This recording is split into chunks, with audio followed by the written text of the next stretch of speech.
I will call to order the Tuesday, October 8th meeting of the City Council. Stand for the pledge. I pledge allegiance to the flag of the United States of America and to the republic for which it stands, one nation, under God, indivisible, with liberty and justice for all. I need a motion and a second for the agenda. I would like to add an item, some discussion about our sign ordinance. Okay, I need a motion and a second. I'll motion. I'll second. We have one quick note is that also, Mayor, is we need to add into item P, just has to be a resolution number. Yep. Resolution 52/2024. You can add it to either end or the beginning, whatever. Just nothing changes on that. Just added a resolution to Yep. that item. Okay, so we got two amendments. Anything else? All those in favor say aye. Aye. Those opposed say no. Motion carries 5-0. Consent agenda, I need a motion and a second. I'll motion. I'll second. Discussion. Yeah, I have a couple of things. Go ahead. All right. Under item B, the payment of claims, on page 19, there's a charge from Keller Williams for $5,000 for Dayton Avenue. Yes. So is it Dayton Avenue, or is it, say, for, Back on it here. Lot 2, Block 1, Baxter. oh, that's, yep, so that's the property on item P tonight. Okay. That is for item P. All And that's right. the earnest money put down for the purchase agreement. Okay. The Dayton Avenue thing kind of threw me. I don't know why it says Dayton Avenue, I have no idea. Okay. It would throw me as well, so good question. Well, it's 117th 117th Avenue, Avenue, Dayton. North Dayton. Yeah. That's because there's no actual address, that's why. Got it. Okay, thank you. And then item F, change order 1 for Wellhouse 5. We're switching from natural gas to diesel, and I guess my concern around that is that it sounds like it's going to be configured to have 24 hours of fuel, and most emergency management plans require a 96-hour plan, which doesn't mean you have to have that fuel on site, but you need to have a written plan that says how we're going to do that.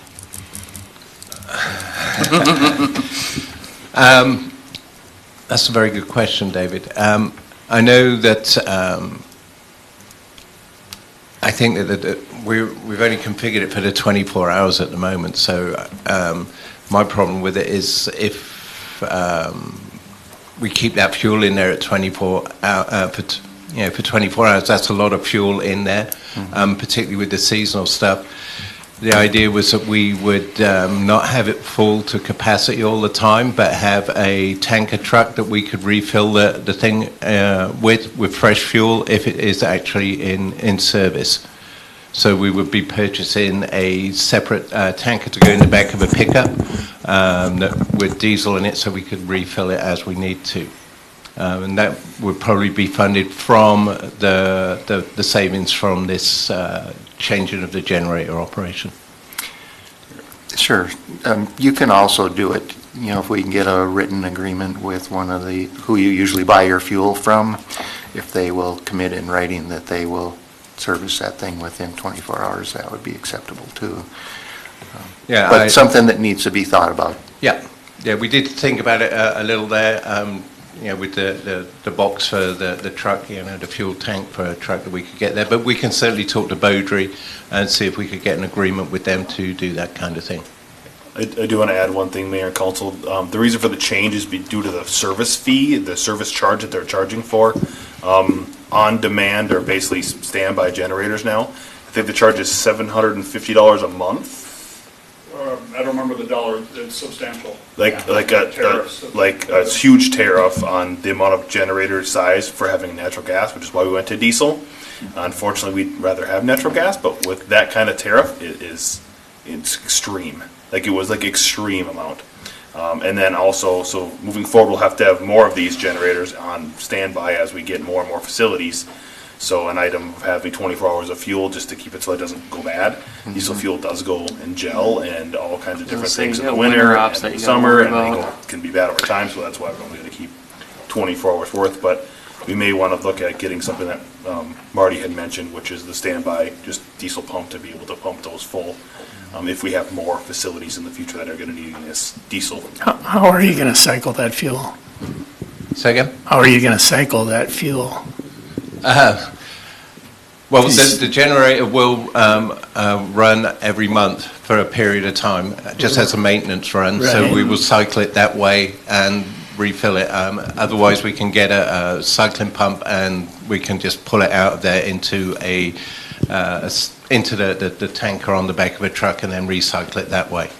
Or just put it into a diesel truck or whatever and just recycle it that way if we need to. Right. We did It's not look, ideal, but it's a way of doing Yeah, it. it's better than leaving it sitting there. we did look at another option, which would have been a propane. That's So we what I was could have put a wondering. propane generator on site, fill the propane tank. That most certainly could last for quite a while. However, the problem with the propane generator, it doesn't have enough power. You can't even order one big enough to start that well up. So that's the problem that we have with a propane one, is there's no way to do it. So we exhausted all the options as staff. Jason and Marty and myself sat down and said, well, what else can we do? And the other option was to do a diesel engine. It's cheaper, most certainly, which is what it's in the change order for, but there is, the tariff. Do you know what that, did you look at? Over 800 Yep. a month for the tariff. I couldn't find the Correct. exact amount, but yeah, it was over Is that 800. just to cities or where does their limit stop with that? Because I mean, I got backup generators at my plant. They're on. It's just Natural over a gas. 1.5 BTU, any loads So above anything that. that So consumes it's more only than the very large ones that, or the larger ones. And that it's only we get new the tariff. ones. I want to make sure you know, It's- it's only right. new ones, Yeah. not anything previously. where's So the the- ones we have previously. Where's it coming from, the tariff? From Center Center Point. point. Center point. So Provides us there's, gas. we did get the lesson, if you will, with how the gas is supplied. It's a lot more complicated than I would have ever guessed. And it has to do with those peak times when there's an outage. It's the same There's thing with actually a electricity, shortage yeah. of it, so they're trying to discourage the use. So paying the Okay. extra money for an uninterruptible service or having this on standby is actually coming with an increasingly high premium. It comes down to their because of infrastructure and that. how they plan it out. But they're Yeah, trying to keep it's- those users out there because then if they put it in there, then they got to plan for it. And Right. They got to make those upgrades And if you make it regardless. uninterrupted, you're guaranteed service, which means a lot of other people are not. Right. So- So sizing is something to do with it as well. Then I would imagine. That's unfortunate.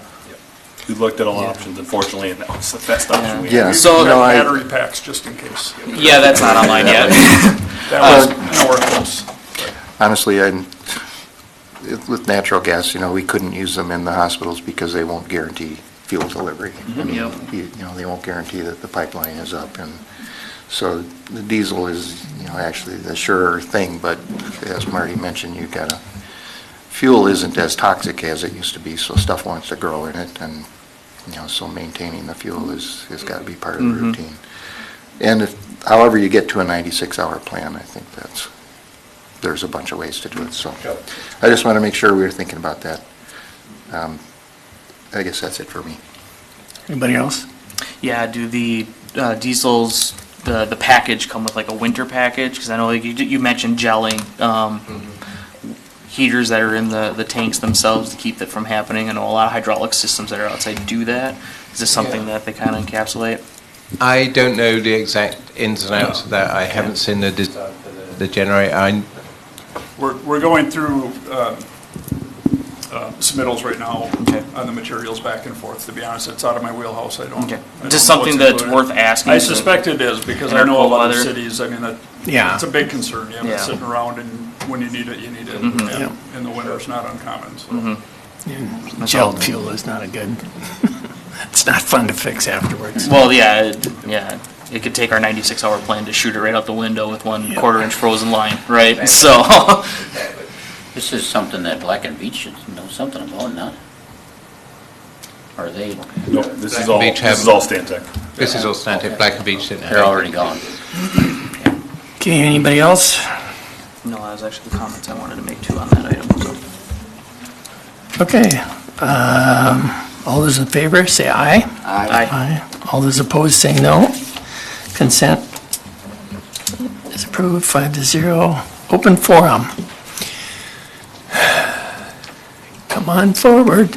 Open forum limited to 3 minutes for non-agenda items. State your name and address. No council action. No council action will be taken, and items will be referred back to staff. I understand. I just want to get my 3 minutes of speech in here. Go ahead.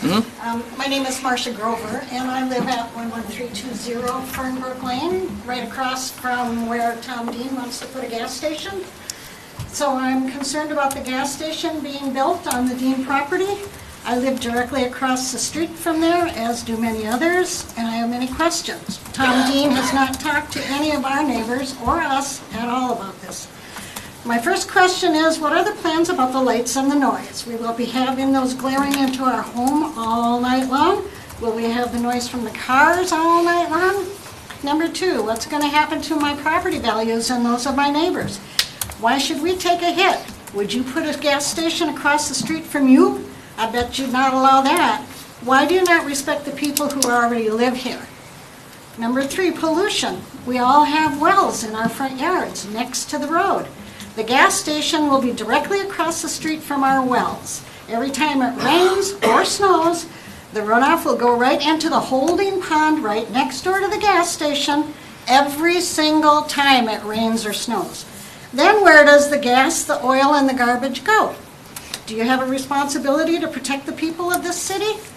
Number four, have you done any vetting on this site? Is it even okay to put a gas station next to homes with wells and a holding pond? Have you checked with the EPA? If not, you're derelict in your duties and should not be on this council. I've contacted the EPA myself and I'm waiting for a response. I'm willing to bring the state in to make them aware of the situation and several news agencies because I know that they will do the proper vetting. Also, we have had our water tested and we'll be monitoring it. If it changes because of this gas station, who will be liable? I'll be willing to blame Tom Dean, the gas station, and the city of Dayton for all those parties responsible. Number five, in Sarah Van Asten's campaign literature, she gives a great example of a gas station previously proposed and says, and I quote, "The state reports that the location is too close to a water source for a gas station and the risk of contamination is too great, and that they voted no for this gas station." That describes our situation exactly. So you either agree with the state and you agree with Sarah, or you defy the state and you call Sarah a liar. And my last question is, when will the city start standing up for the residents who already live here? Instead of walking all over us for the rights of people who won't live here for years. There's going to be a gas station on Dayton Road. There's one at the trailer park. Without driving on County Road 81, you can get to that. There's one being built on Dayton Parkway and 94. You can get to that without driving on County Road 81. There's one in Maple Grove Parkway next to Target, accessible without driving on County Road 81. And if you just need gas, you can always go to Kish's on 113th. That's 5 gas stations you can get to without having to drive on County Road 81. So I'm asking you to start sticking up for the people who already live here and pay your salaries, do your jobs, and research these things. Thank you. Thank you. Thank you. I'm going to comment, Marcia. I just want to. Number one, there's no gas station that is going there yet. It's talked about, but it's not there. Oh, but I read the Okay. minutes and people Well, it's not there. People are really liking it, so. Okay? Council, planning and council, but they're not taking us into consideration. Yeah. And have you done your vetting on this? Is it even legal to put a gas station in a neighborhood full of wells? I guess to me, it doesn't even, it's not there, so it's not even, to me, worth talking about yet. Well, when it is there, think about it. Okay? We haven't seen the plan yet, so. Anybody else? So I have, Come on up. it kind of connects with what she is saying. It's okay. You know who I am. Name it. Yep, name and address. My name Okay. is Kathy Powers. I live on 11461 Fernbrook Lane. And the one thing that I have heard is that the Dean plan is going to be split between residential and commercial. And I'm just wondering if that's a true statement or if it's going to be all in one plan.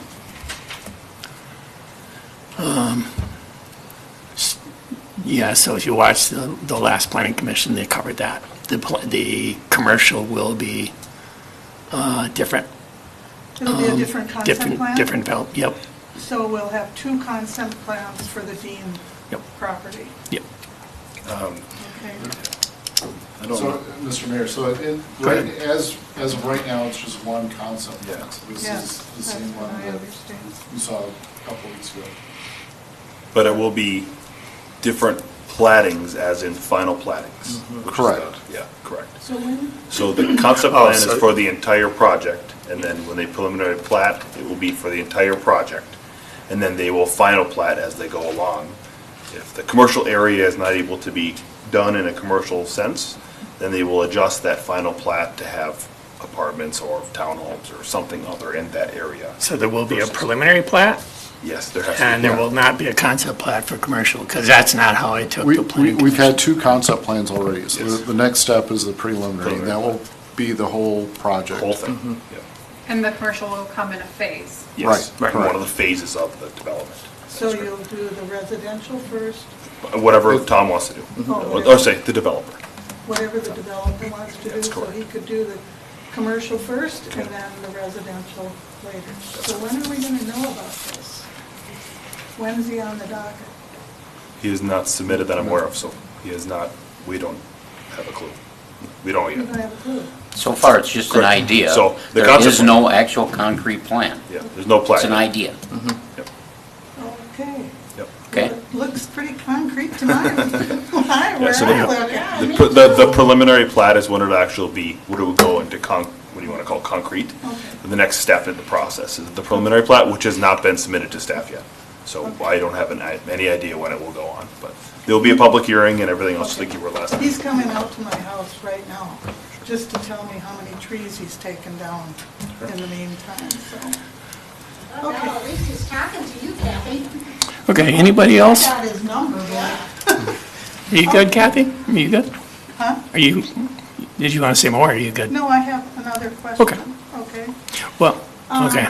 Now, I understand there's going to be some kind of open house for the Dayton City Center on October 15th, right? Master plan, I'm yeah. not sure I'm going to be able to make it, so I had a couple of questions. First of all, you're going to have an open house. It's already built, right? No? No. So who gets to vote on this and who's funding this? I'll try to provide some clarity to this. So this is a master plan process, as when we're trying to plan out an area. There is no concrete plans, there's no for sures, there's no anything. It's just trying to get an idea on paper of what we'd like to see as a city council in the next comp plan. Not as in this current comp plan, but the next comp plan as in doing some background work right now. What year is that? The next comp plan will be approved in 2028 to 2030, hopefully, that's the plan. So there's a few more years. For to many years, go. yep, so the reason for the master plan process is to get some background in that area. And then we will do that over time, but there's no dollars, or we're not, the open house is to provide information to residents so that they can provide feedback. And that will be held at the activity center. And there will also be an agenda item at the city council for In this? the future, In yep. the future. Yep, that's correct. 2028 or so on. It'll be, that master plan will be before that, but the comp plan is what it's doing for, which is, will be in 2028 or so. All right. Yep. Well, I guess that answers my question. Thank you. Thank you. Okay, thanks. Oh, no, not you too. Hobble up here. Name and address. Keith Grover, 11320 Fernbrook Lane.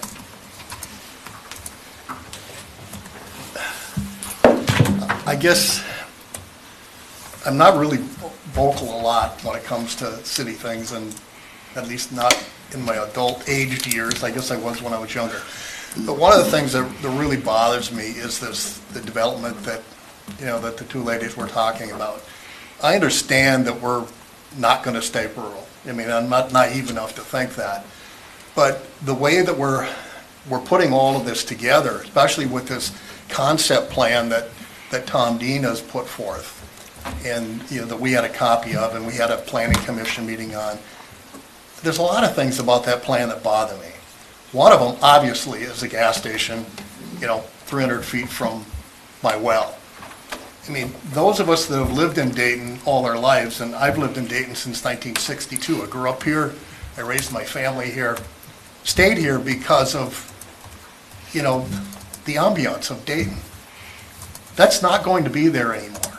I know it's changing, but the way it changes and what it looks like when we're done is up to you guys.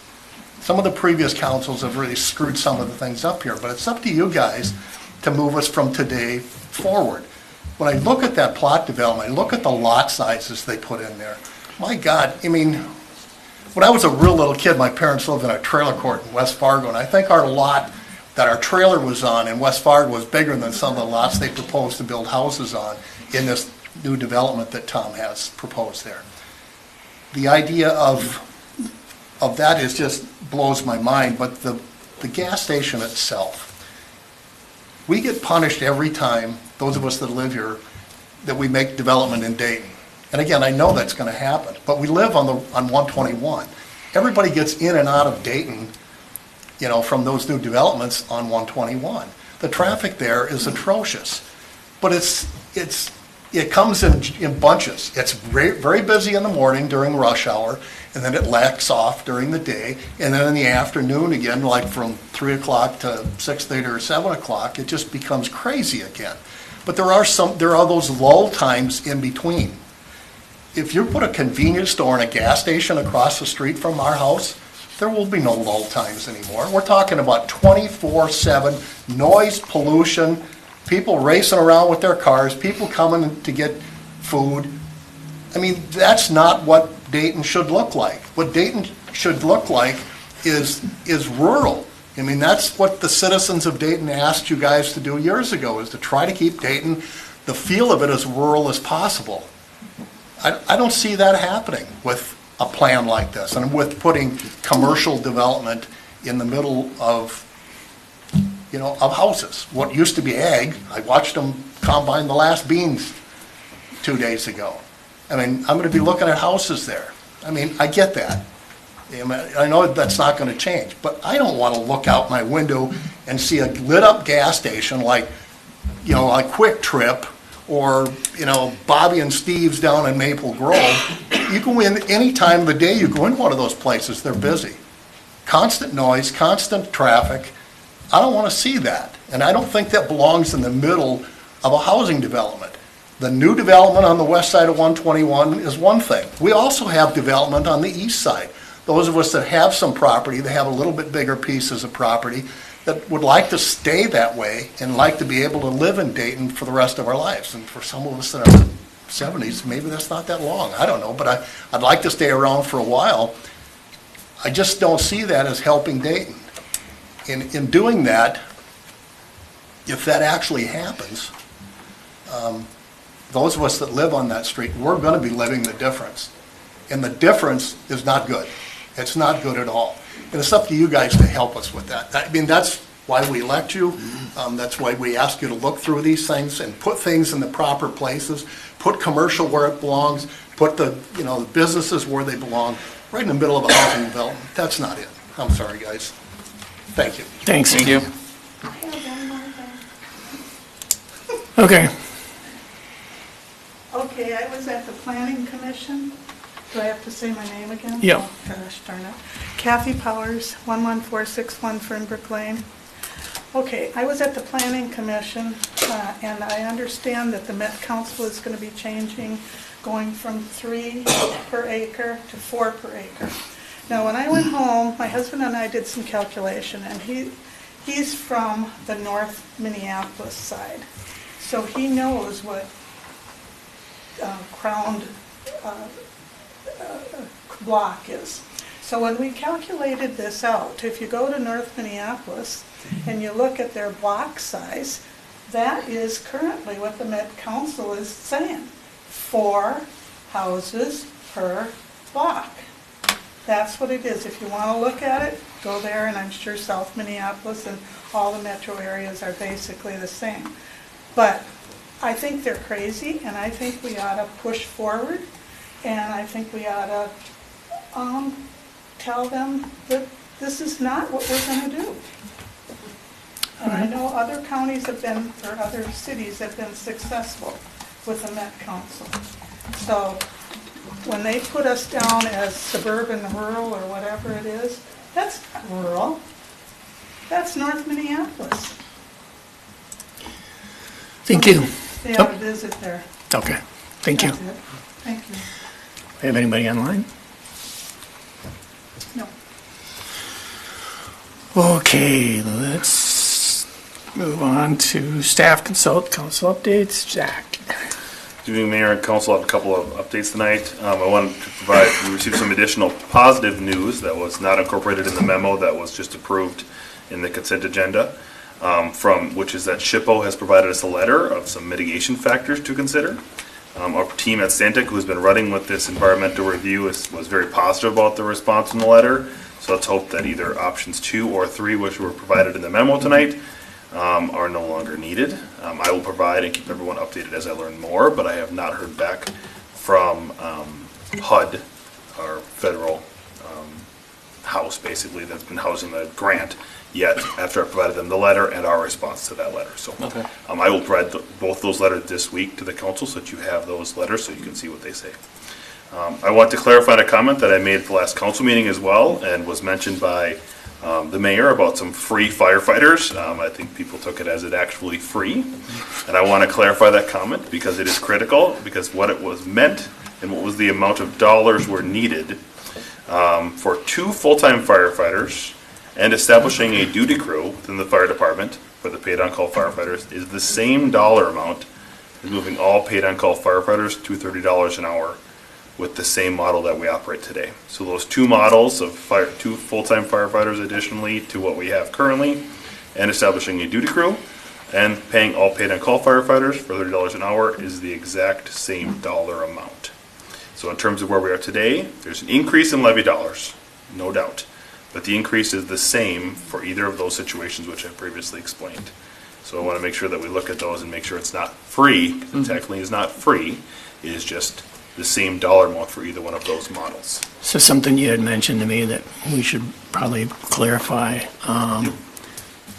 I was under the impression that when we abandoned or dissolved the pension fund, Relief. Yep. that's why we looked at bouncing the hourly pay up to compensate for that. But it sounds like now they're going to get para. They have to go into some sort of retirement, that is Yeah, correct. and so that tells me that we need to reconsider that. And that might make that whole deal even better than free is what That would my make it, understanding is. yes. So that would make it, if you were to say, we want to do the 2 full-time firefighters with a duty crew model and pay the duty crew model of the paid-on-call firefighters a less dollar amount than $30 an hour. Yeah. It would be less dollars than the current model at $30 an hour for all firefighters. That is correct. Except that's not the current model. That is not the current model, that is correct. The current model would be, if we were to move what was in the budget that was approved in the preliminary levy, was that all paid-on-call firefighters would get paid $30 an hour, and we would run as we do today, which is a pager system that as many show up as possible, basically. So that is correct. And on a more positive note, appreciate the dialogue back and forth. I want to, today I was able to work with the Public Works Department for a full day, provide more insight to myself about how they operate. I greatly appreciate the crew putting up with me today and showing me the ropes. I'm sure there are pictures, so we will see when those show up. I'm not sure when they will. I will be doing the same thing with the police department and the fire department as well, so stay tuned on when those will be. This is one of my goals this year, was to be able to quote unquote a day in the life of those departments, to really see what it's like when they're working and doing things and what things operate like and how things work. And it was very good. I had a great day. Were you guys out at the water tower this was morning? at the water tower, Ah, I yeah. seen that. Yeah. So you got to see the inside of the thing. And you can see the inside of the water tower, Cool. which is not as exciting as you think. Yeah, exactly right. Thank you very much. Amy? Elections are underway. So direct balloting starts next Friday, so on October 18th. as a reminder, Fridays we are open until noon. We were also going to be open 2 Saturdays and a Sunday. If you have any questions about voting, please give me a call. Come in, make your vote count. Which Saturdays and Sunday? So we're open October 26th, Saturday, from 9 to 3. And then November 2nd from 9 to 3, which is a Saturday. And then that Sunday, the 3rd, November 3rd, from 9 to 3. And then Tuesday, the 29th, so the Tuesday prior to Election Day, we're open until 7 p.m. for additional voting hours. How has the turnout been so far?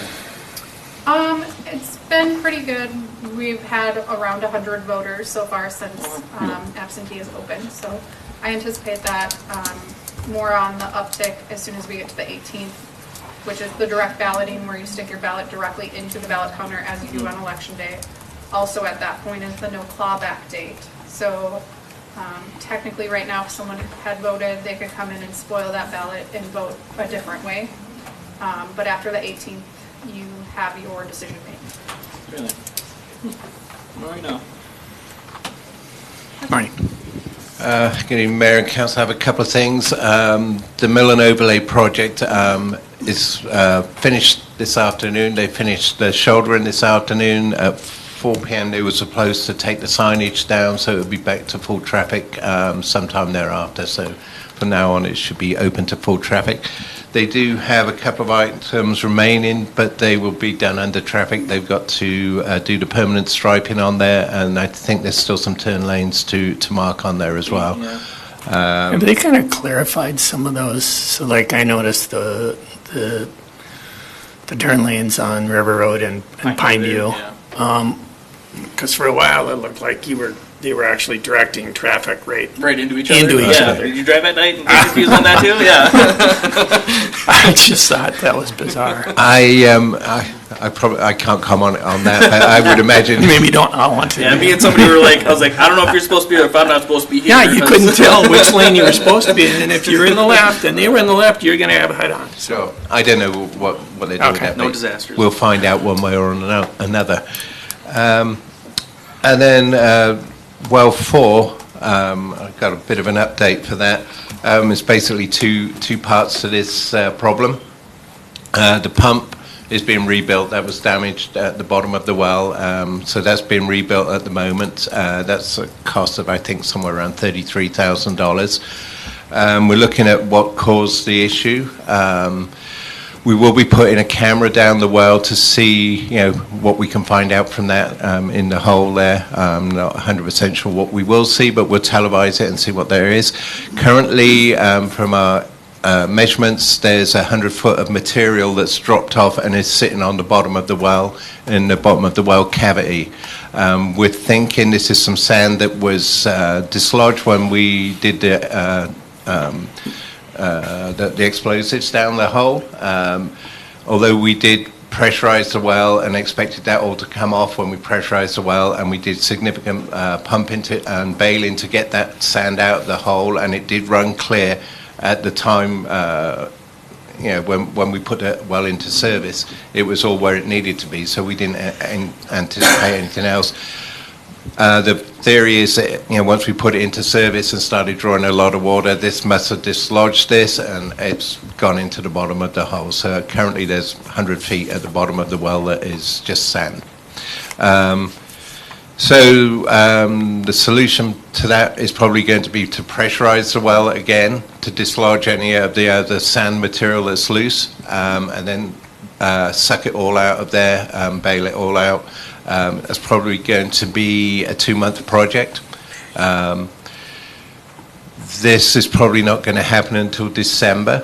All the well drillers' equipment is out and about currently, and some of it's out until the end of 2025 currently. So we're working with Trout and Renner to get costs and timelines from them to do that. We're also trying to work out what's the optimal thing to do here, whether to put the pump back in there and just use it as a backup pump to well 2 to minimize the work on that, the wear on that, or if we just hold off and don't put it in and do the well rehab before we put it back in. So there's a number of things that we're working through on that. I haven't got costs from the 2 well drilling companies yet, but that's kind of where we're at. The decisions and timelines are going to be the key part of this, I think. Okay. So I'll keep you guys in the loop as I find out more on this. So using well 2 would be a short-term, Second? using well 2 would be a short-term answer. Yeah, well 2 is a short term. We currently we're seeing a downturn a little bit. We're down to 800,000 gallons a day on that, so we're coping with that. If the irrigation keeps going down, we should get, if we get down to that 250,000 gallons a day, then well 2 will be sufficient for us to, it will buy us time to get this done. And there's no other well as a backup on that system? No, because it's well 5, Yep. which goes into the wellhead treatment plant, which we are kind of stuck with as well at the moment. Okay. So thinking worst case scenario, what's our backup plan if well 2 decides to not work? bottled water, I guess. Bottled water. Okay. There is no backup I'm just saying plan. you got to start planning for those. Yeah, so originally the backup plan for this was we had the link up to Champlain, and that was the backup plan when this was designed.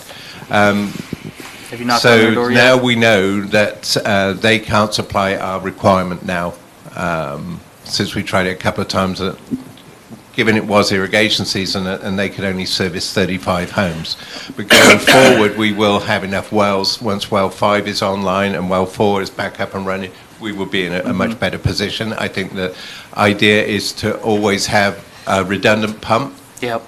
That you know, Sitting on standby. I think we've calculated that we need 8 wells, but we would drill 9, for the total, northeast system. So you've always got that redundancy there.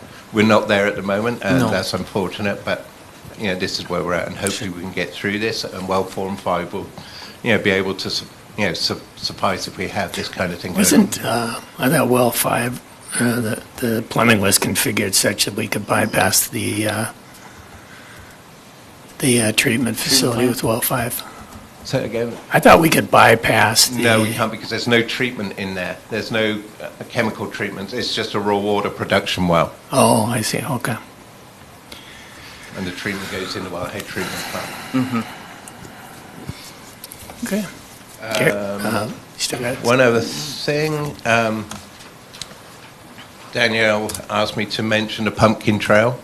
We've currently got a lot of interest in the pumpkin trail, but we've got very few pledges for the carved pumpkins. So we need to get people to go onto the website and fill out a pledge form to bring their carved pumpkins to drop off at the Public Works site. All the details on the website. Without the carved pumpkins, we've got no trail. So they are key to this whole operation. Yeah. Is there like a minimum number you're trying to hit? No, not one. Got it. I think if they both show up, it'll be good. Well, we do have more than one right now. Okay. It would be very spread out. Okay. But they're going to be going on the trail between Cloquet and Elsie Stevens The Park. walking path, right? Yeah. If there's only 2, it might be a bit of a stretch to get between the 2. So you could use about 50 of them for sure. You volunteering, Scott? No. It's a lot of carving. Well, I might be able to find 10 or so. Good evening, Mayor, members of council. Sunday, we had our open house. It was very successful, so thanks to Mayor Fisher and Councilman Trost for stopping out for that.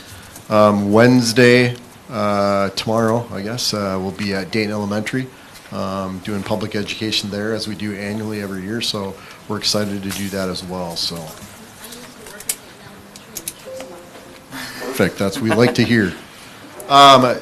Mayor, members of council, I did want to ask a question as it relates to, I forget the name now, the hurricane that's approaching. Milton, thank you. It's coming. I was thinking Helena, but Milton. Often the Emergency Management Assistance Compact gets activated in these situations, especially with Category 5 potentially downgraded to a 4. If it does hit, they often ask for fire department's assistance. So I wanted to inquire with council if they would support that initiative. If we were asked to go, I don't know what they'll ask for, but I'd like to ask that in advance just in case we do get if people are interested within the department to be deployed, so, and if there's any questions that you may have in regards to that. Would you guess as to how many we're talking about? I probably would not send more than 4, is my Oh. guess at a max. And depending on their requirements, they usually are very specific in their asks. And then often, I can't guarantee this, but often with Emergency Management Assistant Compact, that is reimbursable back to the department through FEMA, typically. Would that be you, an assistant chief ASREP, or would that be for other people? No, we're going to look for, we'll have one of us will be here, and then we have other people that have expressed some interest if that comes up in the future. Or it does come up, I guess. I'd have no problem with it. Think you got your answer. Okay, thank you. Mayor, council members, I have nothing for the department at this time unless you guys have questions. Good. No. Good. I escaped that one. John? Real briefly, the last council meeting, Planning Commission, we talked about the Met Council wanting to increase net density from 3 units an acre to 4. We did send a response to the Met Council yesterday, and we'll send the letter out to the council in the Friday updates. No updates there. Scott? Dave covered the sign ordinance conversation that we're going to have. As far as the seal coating, Marty, are they going to be striping some of that? You say again? As far as the seal coating that was done, are they going to be striping all that? Yeah, the striping has been done. That was there. There were some crosswalks that weren't striped because the plan set was sent out with a Google map that didn't have the striping on it. It was, I think that the Google map was taken in April, and we put the striping down in May or June. So there's, I think, 4 crosswalks that are missing off of that. And is Zanzibar getting striped at all? No? No. Okay. It's never been striped. It's never been striped, but... No. Okay. Want to stripe? Do I want to? Yeah. I'm not going to do it. Okay.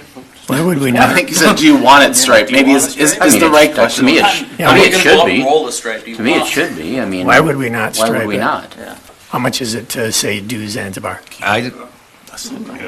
We never have. We just, Mayor, we've Just never, because it's such a we've straight- never had it striped ever. Just so. my only concern No. is it's kind of become a racetrack. so- It doesn't matter, but I think it'd be minimal, but we'd have a company do it. Yeah. If we added it to another project, depending on the materials, I mean, maybe it's $4,000 or $5,000. That much to stripe that road? Depending on the materials. Well, you got all the If we way just to- went all the with way to a bead, we could go 125th. quite a bit Yeah, I cheaper. get that, That but- would be like $2,000. There's 2 miles there. It gets spending pretty quick. Yeah. I mean, you're going to stripe the parking lot, I'm assuming? Yes. So that outfit could do that? They can't. They're all fully booked up. We've asked the question already. Do we, At this This is a time- busy time of year, it would Are- probably be are- better to do it next year. are there standards for when we stripe and when we don't stripe? Not necessarily. Okay. Okay. I think the question is, does the council want it to be striped? If the answer is yes, then we will look into it. Is it striped in front of the Public Works building? police Nope. station? No, it's not, Okay. no. Not at all. Nor is the south side. Yeah, I know we're talking about the south side. That was my question, was it on the north side Both. done? Both. I guess if we don't, I have no preference. you have an opinion? Maybe it makes it look more rural if we don't, huh? Yeah. Mayor, council members, I don't think we've seen any traffic issues down there. Okay. No crossing over lanes, no hazardous anything that we've seen. Okay. And that's we're coming up to the pumpkin season patch time too, so, not that we've seen. Okay. Anything else? I'm good. Travis? Just attended and participated in the Sunday open house for the fire department. It was well attended, and thanks for all those that showed up. I have nothing. Dave? Nothing from me. Matt? I've got nothing new to add. All right. On to item J. What are we doing for item J? I'm a little confused by that. Mayor, members of council, the reason why this Well, item always is on, the reason why this item is on here is because we sent out notifications in the beginning of September. Yep. And notified all of the delinquent letters that went out that said there will be a public hearing on 10/8. We failed to put the notice in the paper in time to have a public hearing, which is an oversight on staff. So we have to move public hearing to the 22nd meeting in October. We wanted to make sure that everyone who got the letter, if they were looking to come and talk on the 8th, they were able to notify that we didn't. I see. I see why it's here. Yeah. I I was wondering why you didn't just pull it off, but yeah, that The makes answer sense. is, it doesn't have to be a public hearing at all, just want to make sure it's noted. All right. So item G is, oh wait, Nothing happens on item J, just note it, and that's all. okay. All right, item K. Mayor, members of council, yep, we have Peter Leatherman here with the Morris Leatherman Company, here to give a presentation on the quality of life survey. Yep, you got it. Perfect. It's a pleasure to be here with you to go over the results of the survey we conducted for the city. Just to remind everybody the methodology, we spoke with 400 randomly selected residents. Yeah, make that go away. Across the city. The surveys were completed back in August between the 1st and the 21st. Average interview time was 14 minutes. We had 6% stay on the phone with us for over 45 minutes of their own volition. They're what we call the community historians. My phoners don't get paid by the hour. They get, or by the interview, they get paid by the hour. So they have a lot to say. Non-response rate was 5.5%. The margin of error in a 400 sample is plus or minus 5% in 95 out of 100 cases. So the sample size determines the margin of error, not the percent of the population. So a 400 in the city of Dayton, a 400 in Hennepin County, or a 400 across the state of Minnesota is always plus or minus 5%. Putting up some demographics so you can see a profile. Cell phone only households were 65%. Landline only households, they still exist, 8%. And then 27% have both cell phones and landlines. Continuing with some demographics. How long has the respondent lived in the city of Dayton? We have 22% that have been in the city for 5 years or less, while we have 29% over 20 years.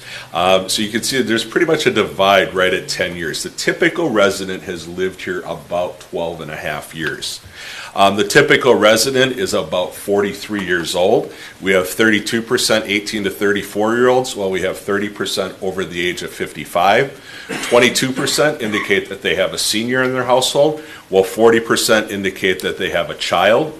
The level of financial stress versus financially comfortable, you're actually unique in the metro area. What we found in the last couple months across the state and across the metro is about 50% indicating they're financially stressed. The financially stressed at 35% here is actually very similar to southwestern Hennepin County and those communities. So it's not as high. To give you an idea, though, that impact of inflation and the pandemic and all of it, before the pandemic, the norm was about 26% financially stressed. So it's up 10 points, but it's still down from what we're seeing. Women outnumbered men by 4% in the sample. First off, before we've talked with them about anything, we always ask some general questions. How would they rate the quality of life in Dayton? 95% rate it favorably, 4% say only fair. Typically, what we're seeing right now is the pandemic has dampened enthusiasm about everything. Okay, if something was excellent, it's now good. If it's good, it's only fair. For a favorable rating, we're seeing about 85%, so you're about 10 points higher. But where you're much higher is the excellent rating. The excellent rating has dropped in the 7-county metro to about 14%. Indicating things are excellent. So that's 3 times the level of enthusiasm. And in Minnesota, it's difficult to get Minnesotans enthusiastic about anything, okay? So oftentimes when you ask, is something excellent or good, they say good. You ask them what could make it excellent, half of them will say nothing. Good is good enough. So it really is telling the enthusiasm they have about living in the community. Now, what do they value?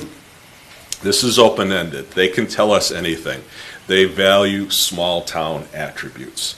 Right down the list: safety, quiet and peaceful, friendly people, parks and trails, rural open space, all the way down. You really only get the quintessential suburban responses when we get down to close to job, close to shops and services. It's overwhelmingly a profile of what people resonate and value living here are those small-town attributes.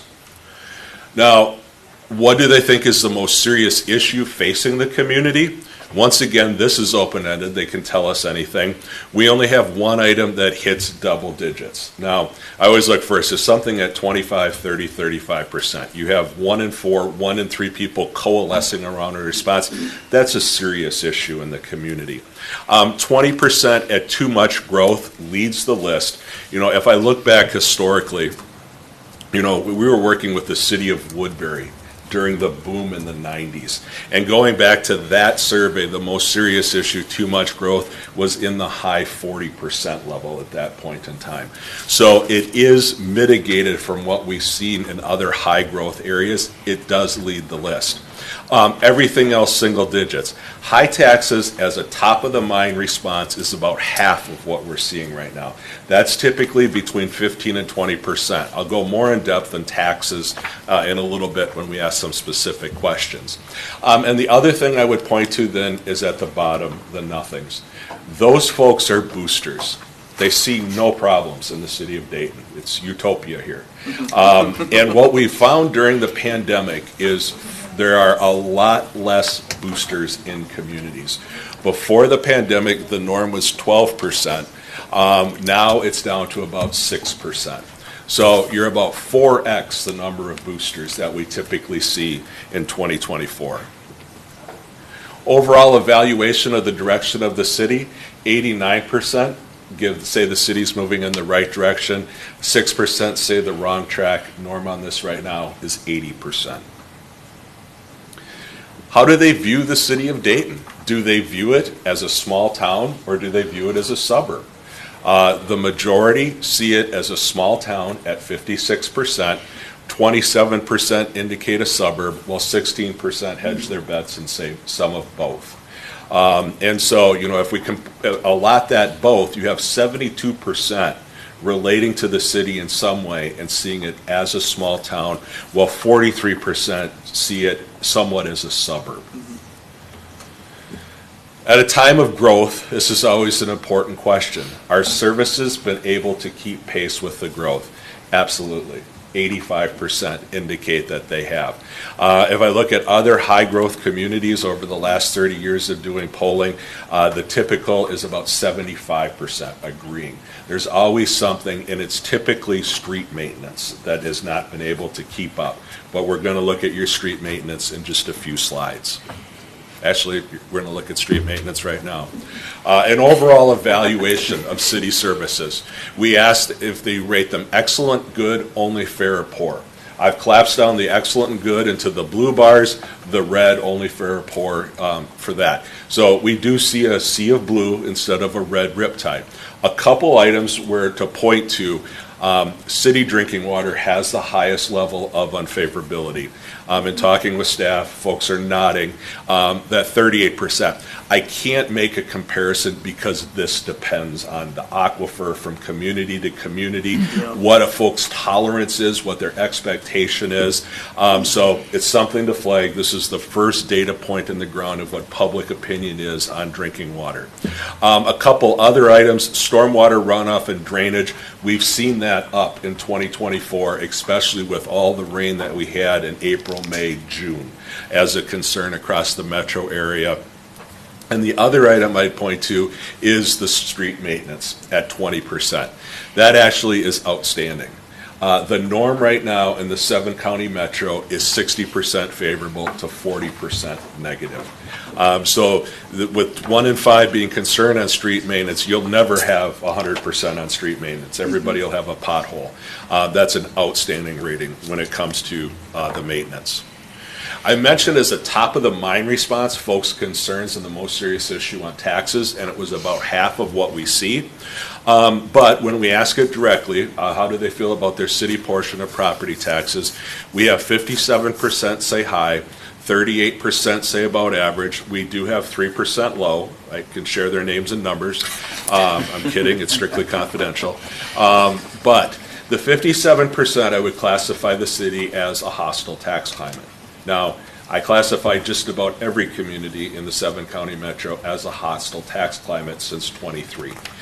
What happened in 22 is in the spring, people got their assessment. They saw their property value was going up 20-25%, and they were happy. I think only about 5% of those people realized what that would do to property taxes. So what happened November 15th of 2022 was literally somebody flipped a light switch on property tax hostility. And we went back to where we were in the late 90s when we had the Taxpayers League coming in. And so it's abated a bit, but you're right at the norm we're seeing in 2024. What's the high in the past 12 months? A community in Ramsey County was at 77%, very high and somewhat high. Do you want questions now or at the end? Let's do it now. There's a lot of slides, so yeah, if there's something, instead of going back, absolutely. This one, I wonder, I wonder how many people actually know which portion of their taxes are Dayton taxes. Right. Versus 100%. the county or the school district. And yeah, most people see it as just a lump. This is an overall evaluation of total property taxes at the end of the day. Yeah. And I mean, there are some cities where they get the data and they see people think they're high and they're actually low in comparison. Then it's a communications effort with the community, okay? Yeah, it's a comparative. Because once again, this isn't, are they right or wrong? It doesn't matter. It's public opinion. Yeah. This is what they think. This is what they hear. But you're absolutely right. I mean, some cities will ask, what percent of your taxes goes towards the city? Well, 25% of people say, I have no idea what you're talking about. And so, it is an overall perception on taxes, absolutely. Anything else at this point to go back or just stop? Okay, this is really an important chart. Keeping in mind you have 57% saying their taxes are high. This question to me is the most important question in any city survey because it asks, when you think of the property taxes you pay and the services you receive, how do you rate that value? Keep in mind, 57% said they're high. Only 14% rated the value only fair. 84% rated the value positively. So even if they have a concern on the property taxes, they're getting a value for the property taxes they're paying. Now, concerns on response time. At this point in time, it's not a concern to the community as a whole for either of these. On police response time, 8% say it's a major concern. 29% say it's a minor concern. On the fire response time, 9% major concern, 37% minor concern. So it's really not out there in the community to have a concern on the response time. So if we ask folks then if they would be willing to pay a property tax increase to fix the response time, they're not necessarily aware of the problem right now. On the let's make a deal to increase property taxes to reduce police response time, we have 34% that say nothing. We have 27% at $3, 23% at $6, and 10% at $9 or more. The typical resident, if we take out the nothing, they're not going to support anything. Those that are willing to see a property tax increase, it's about $5 a month at this point in time. Now, there's no doubt that if there was more concern, there would be more willingness. It would be not an expansion, it would be a maintenance and a safety issue. Similarly, on a property tax increase for the construction of a third fire station, we have 37% say nothing, 45% say $10 a month, and then it just drops off a cliff. So it's about $8 a month the typical resident's willing to see for the construction of a fire station. On both of these issues, I would say, the issue's not ripe, in the sense that the community's not aware of an issue or a problem, because we know from the history of working with cities, you have passed a lot of referendums and worked with cities on public safety buildings and those sorts of things. When the community determines there's a need, people will invest in public safety. Absolutely. Where did how did you get a 10 for a bin level? What's that? The fact that you use 10 there instead of, say, 3 or 4? Well, you do have, I take out the nothings because I just consider they're not going to support anything. So those that are willing to support something, the 13% pulls it up a little bit, maybe $12 a month for those that have a tolerance. If we include the nothings, then it goes down to about $4 a month. Right. Absolutely. Well, I guess what I'm getting at is if you go back to the police, Yep. that is more of a graph I would expect to see on something like this. Yep. But this one, it looked to me like your bins were just way too high. Yep. My guess is a lot of those 45s felt that nothing wasn't a good answer, so they went up to the next level. Well, or they're not ready to jump to $20. There's a bigger, Sure. the scale was set, in talking with the city, we set the scale for what the median point is. So I think we said, to reduce police response time, it'd probably be in the $8 to $10 range. So I set the middle of the scale at $9. If I just did $1, $2, $3, $4, $5 a month, then then what's included, what would be needed, is not set at the scale. And then similarly, I had to set this scale at $10 increments when we looked at the potential cost for a third fire station. And so, we find this, in all the bond referendums we work with school districts, it's always a big jump when you go from 10 to 20. Some districts, you can go to 30, but the comfort level at the outset for folks is typically always about $10 a month, and realizing that once they understand the need, they're willing to go up. But that need has to be established. Speeding on residential streets. 58% indicate it's at least somewhat serious of a problem, with 18% very serious, 42% indicate not too serious or not at all. So would they be willing to support reducing the speed limit to 25 miles an hour on residential streets in the city? Yes. 71% indicate that they would. 23% indicate that they would not. If we look at intensity, it's 21 to 6. It's better than 3 to 1 in strong support versus strong opposition. Then the next piece is, would they be willing to support the use of additional city funding to enforce the 25 mile an hour speed limit? Yes, they would.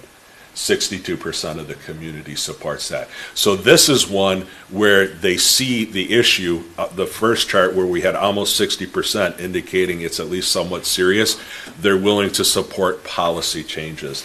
And we're seeing this right now across the metro area. The concern on speeding, reckless driving, not really distracted driving anymore. Even I live in Champlain, it was #1 at the safety list. In Brooklyn Park, it led their city survey as a public safety concern was speeding and reckless driving. So folks really are willing on this one to support the use of city funding to combat it. City managed trash collection. Like I said, I've been doing this 30 years. This one is never a winner either way.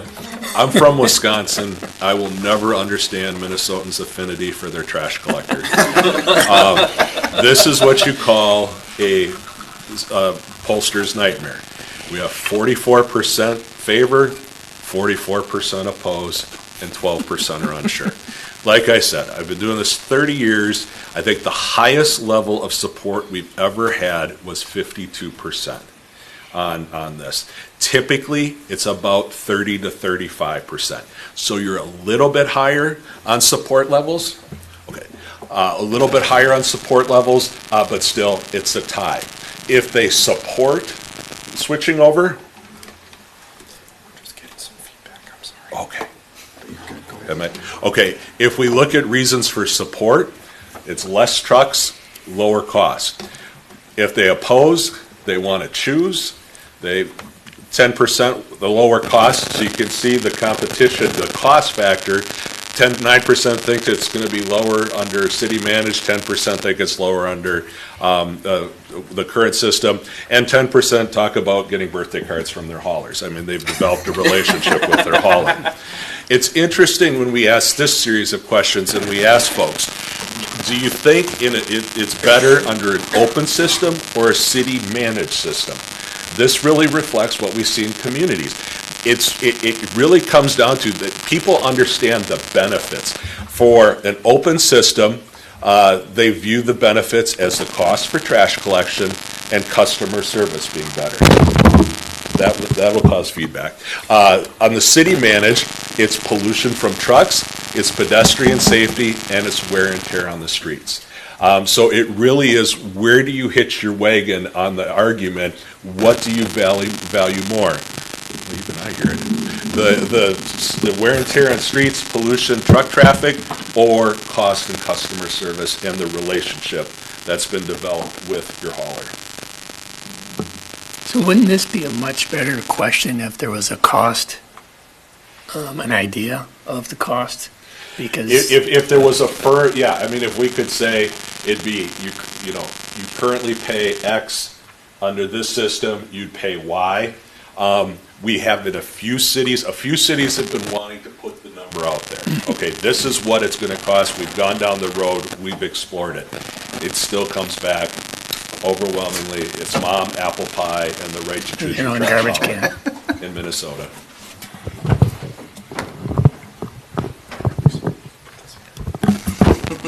Is it my cell phone or something? Okay, yeah. Sometimes it does do that. Okay, there's some feedback there. Okay, turning to development. Is there development folks would like to see in the city of Dayton? Not really. No. 59% say no, there's nothing they'd really like to see. 11%, double digits, this is open-ended, say retail and services, and then you have everything from entertainment to jobs to more schools to a community center. But overall, they're pretty satisfied with what's here. What's interesting is there something they would strongly oppose?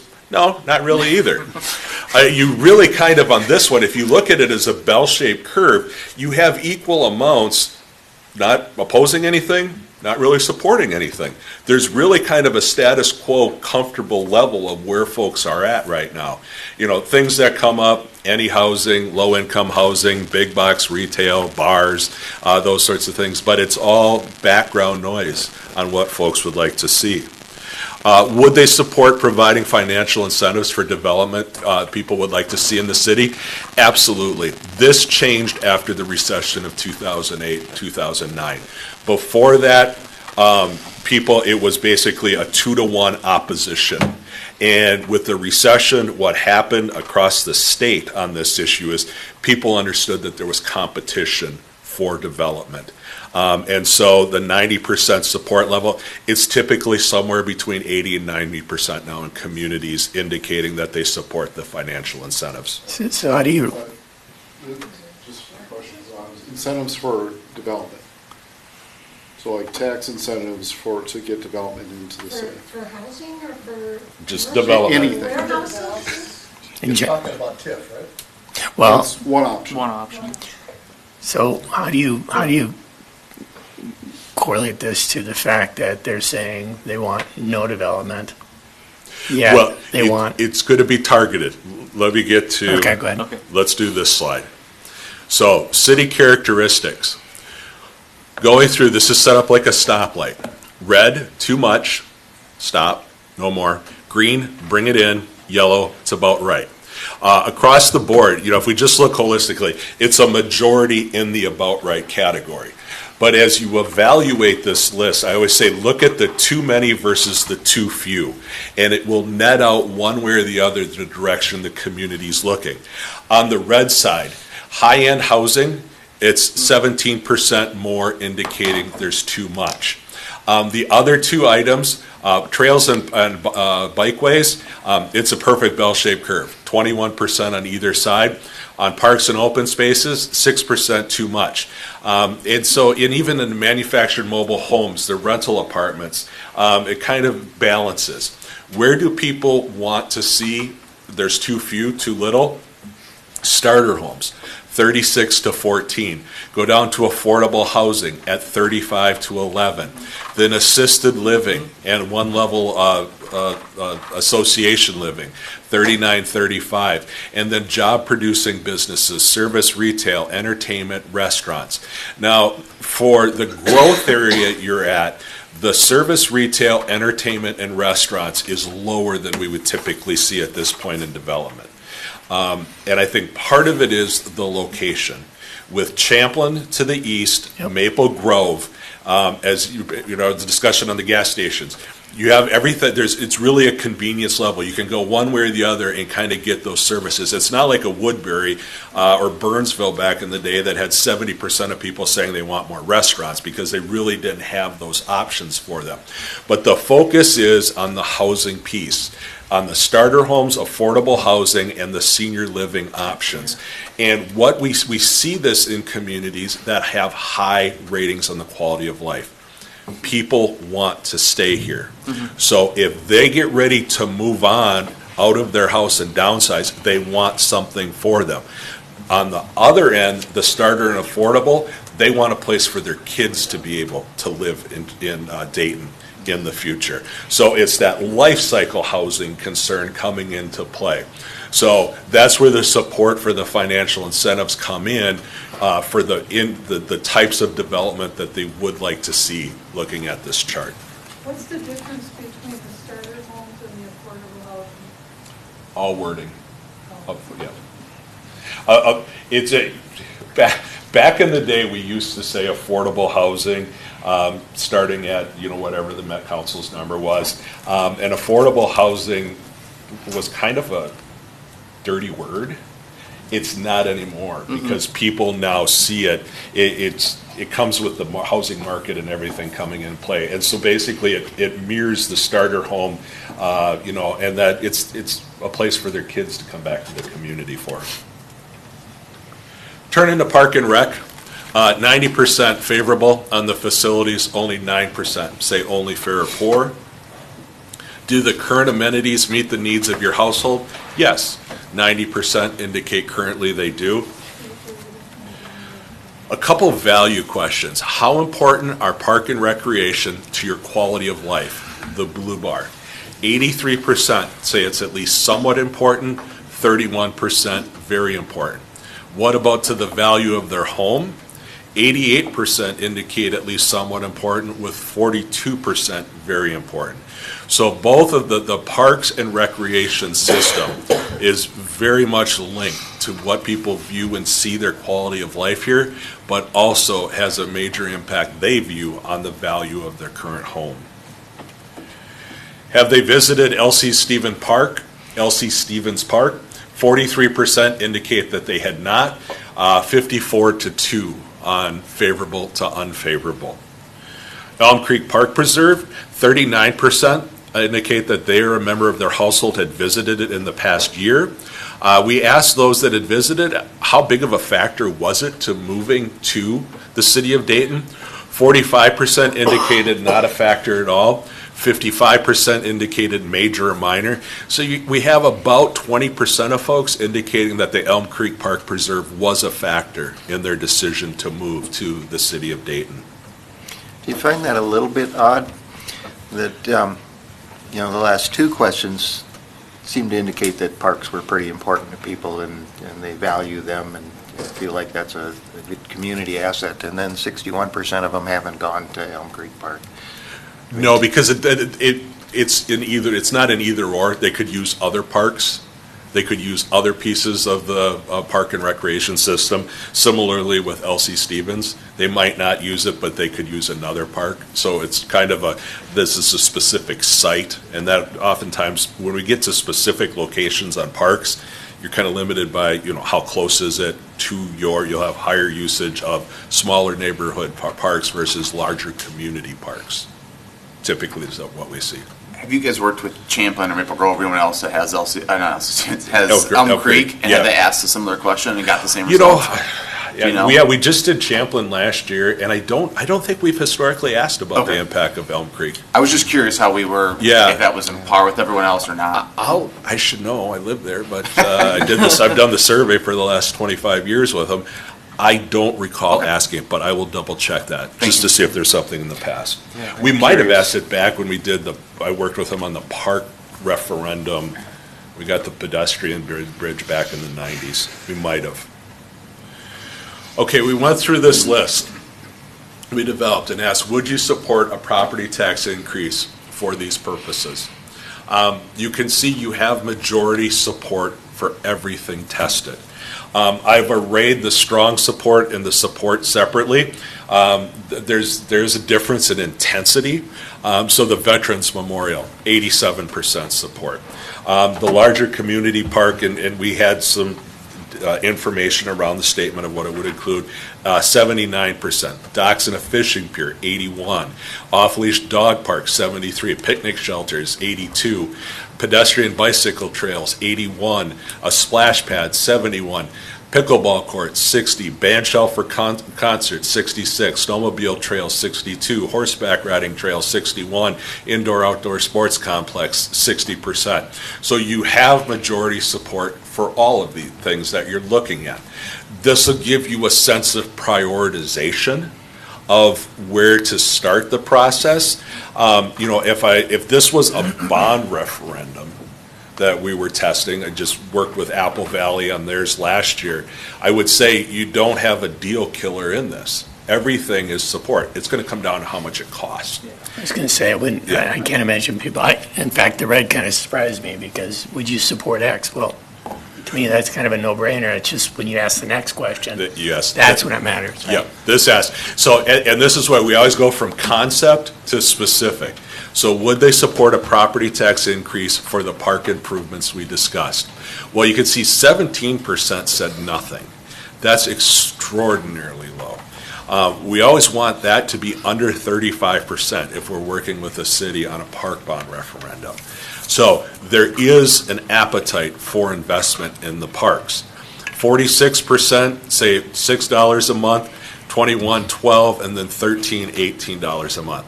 The typical resident is somewhere between $8 and $10 a month at the outset.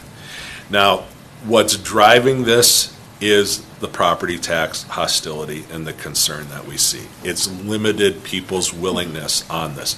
They're absolutely willing to invest in something.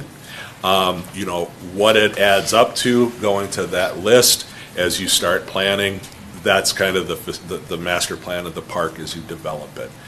Within those parameters. They're willing to invest something for that.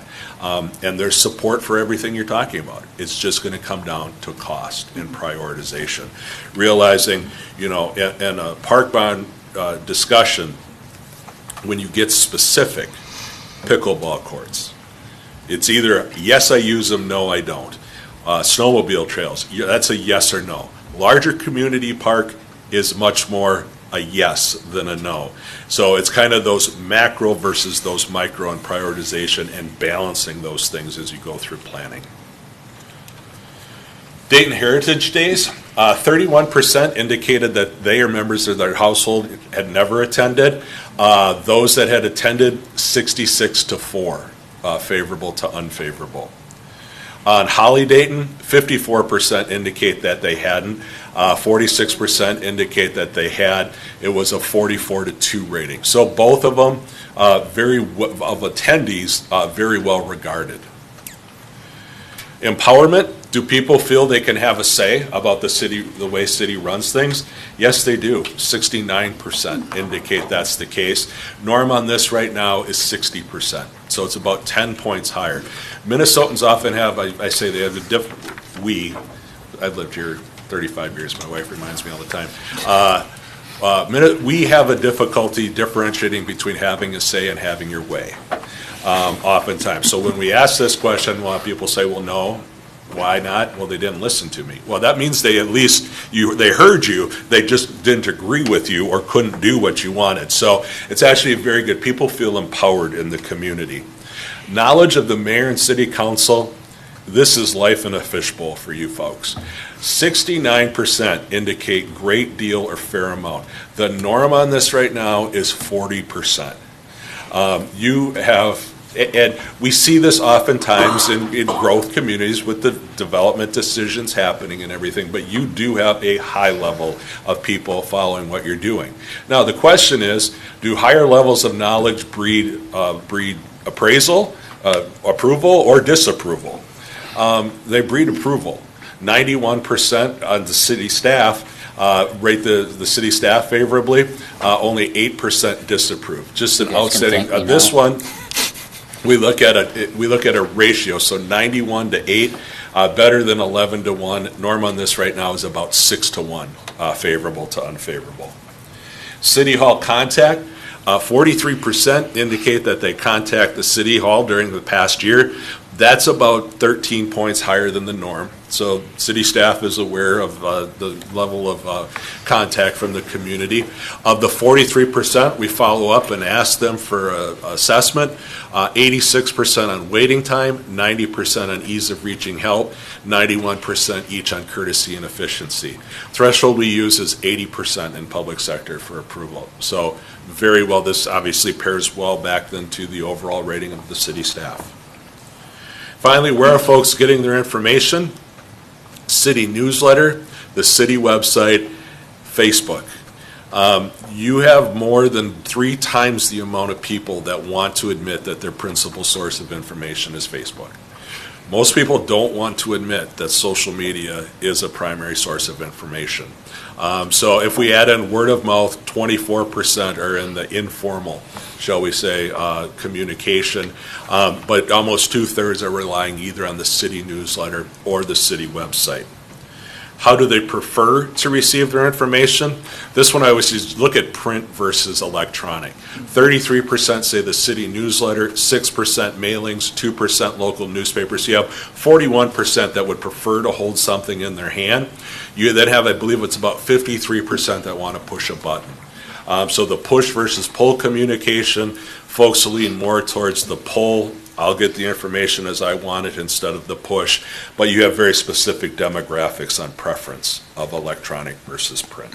Do you break that out into the age groups as well? I'm just curious to see what that looked like, if it was, I don't know if it is or isn't, but I'd be interested to see if it is age specific. It does cut. The age of 55 has more of a preference for print, under 55 more of a preference. But there's still, I can get the specifics for you. I believe when I look, because I'm always curious on this one, because it's like, okay, this isn't, people have expected this to change. You're living through the change of time, right?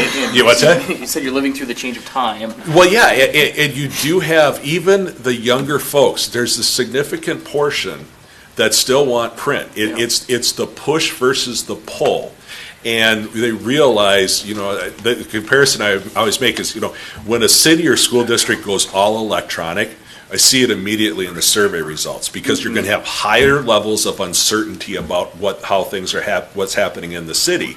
And it's because it's a mile wide and an inch deep, and you're only going to go pull the information that you want instead of getting the information from the city.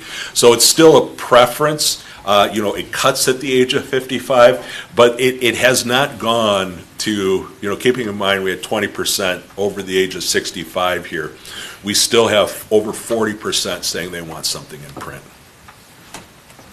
City newsletter, very well read. 76% indicate that they regularly read it. Rating on content and format, outstanding, 93-7. City website, 95% indicate that they have internet access. Have they viewed the city's website? You have 71% that have viewed it. So if it's 95%, 71%, you have about 92% of the community that at some point has been on the city website. How do they rate the content? 96-5. How do they rate the ease of navigation? This is often the trickier thing, where the ratings will go down on the ease of navigation. Your folks, though, 92-7. So both on content and ease of navigation, folks are very comfortable with where the city website's at. City of Dayton social media, 43% indicate that they regularly use the City of Dayton social media. How do they rate it? 92-8. The usage on this varies from community to community. If I'm in a community with over 40% over 65-year-olds, we'll have 15% say that they regularly use social media. A lot of this is driven, and keeping in mind that 40% of your folks have children, it's almost a 1-for-1 on the use of social media and children nowadays. And that's the last slide. I think overall, I would just say, looking at the city, this is the first stake in the ground in public opinion to see where you're at. I can't do any historical comparisons to where you were in the past to where you are today, But it is a point that a lot of cities would be envious of when we're 4 months into the coming out of the pandemic, and public opinion has turned overall negative on just about everything. And if it hasn't turned negative, it's turned less positive than it was in the past. So I'd be happy to answer any other questions you have. I just want to say that I think this is great information, something that we haven't had before, to get a broader input and a statistically significant sample size, so that we have a much better feel for what people are actually thinking. I don't think there's a ton of surprises in here, but it's confirmation in a lot of ways. That's good to hear. Thank you.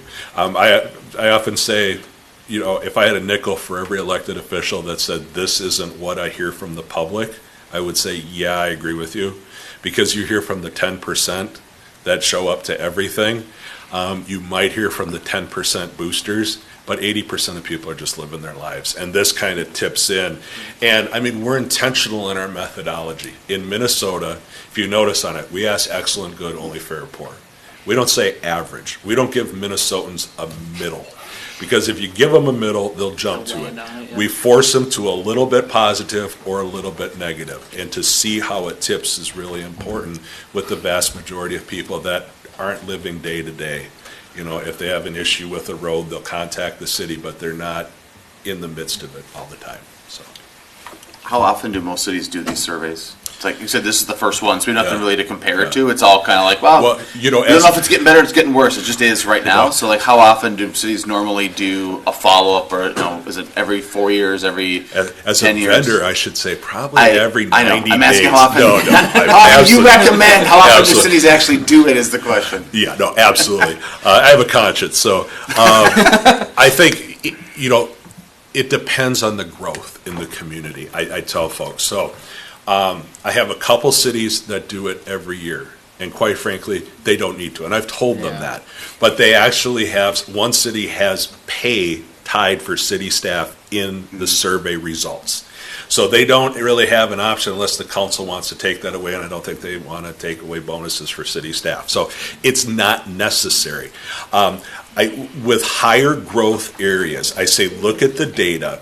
And when you have about 20 to 25% of new residents coming in, that can really impact the composition of opinion as a whole. So I would say typically in a higher growth area like Dayton, it would be in the 3-year range. Champlin, we do it every 5 years. A city like Richfield could do it every 10 years.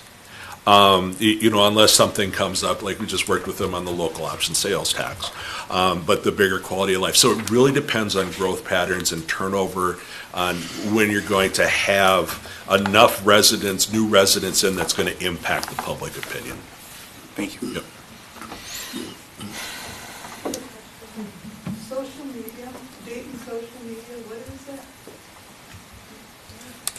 We actually have a Facebook page. City Facebook. Facebook? Oh, I didn't know they didn't think they had. I thought it was the neighborhood. Run by the city of Dayton? We have one that is run. There are multiple that are not run by the city, not tied to the city at I all. had no clue. So, Any other questions? where did you get the phone numbers from? Because I think that has a big bearing on It's randomly selected out of a database. the data. It's an online database. You purchase the numbers from all registered voters in the state of Minnesota. And I just tell it, I need 400 phone We have 2 numbers. zip codes here, and we live in the 55369, which is not Dayton, it's Maple Grove. And so for the longest time, we were not getting any communications from the city at all. Yeah, it's not based on mailing address on how it's pulled. Okay. Yeah, it's In fact, people who are buying houses south of 117 think they live in Maple Grove. Yep. I know, I talked They to them. do. In fact, we have 5 zip codes here. Yeah, I was gonna say we have more than 2, yeah. Any other questions? No, for me, I really appreciated the All right. content. super. Thank you. Pleasure. I would like to know, I would like to see us take some actions based on this at some point and discuss this. Do you have suggestions, Mayor? Next meeting? You want to have a discussion on Sure. survey results? Okay. Are we able to get a copy of this presentation? Yes, yep, so I will send that out on this week's weekly update. You're good. I think we're talking about No, I think our you're stuff good. that we want to do with it, yeah. I will have the final report over to you probably tomorrow or Thursday. Okay. We'll put it together. And Thank you. If anything arises, So- I'll charge by the hour, so. Thank you. Thank you. Thank you. Is that for the public to see as well? So Mayor and Council, we will have a discussion based on that comment at the next meeting, just to go over results. If you guys want to talk Okay. about a certain item or something, please let us know as staff so we can put something in a staff meeting. The agenda, just so it's not just open-ended. It can be open-ended, but it's sometimes easier if we have some sort of topics if you'd like to speak on them. This will be posted on the city's website. We're also going to try to figure out if we can take a snip of this and put the presentation given by Mr. Leatherman on the website itself so that people can then watch his presentation, the format and what, the norms and stuff, because those are not as part of the report. And this will be posted on our city website and our city Facebook page. And then I'm also able to send out the PowerPoint to the council if you'd like to see those results. Sure. Just for clarity, this is now okay for us to finally share publicly, because in the past it was not, correct? Yes, yep. I had shared the results earlier to council, and I wanted to have the council to have a discussion with.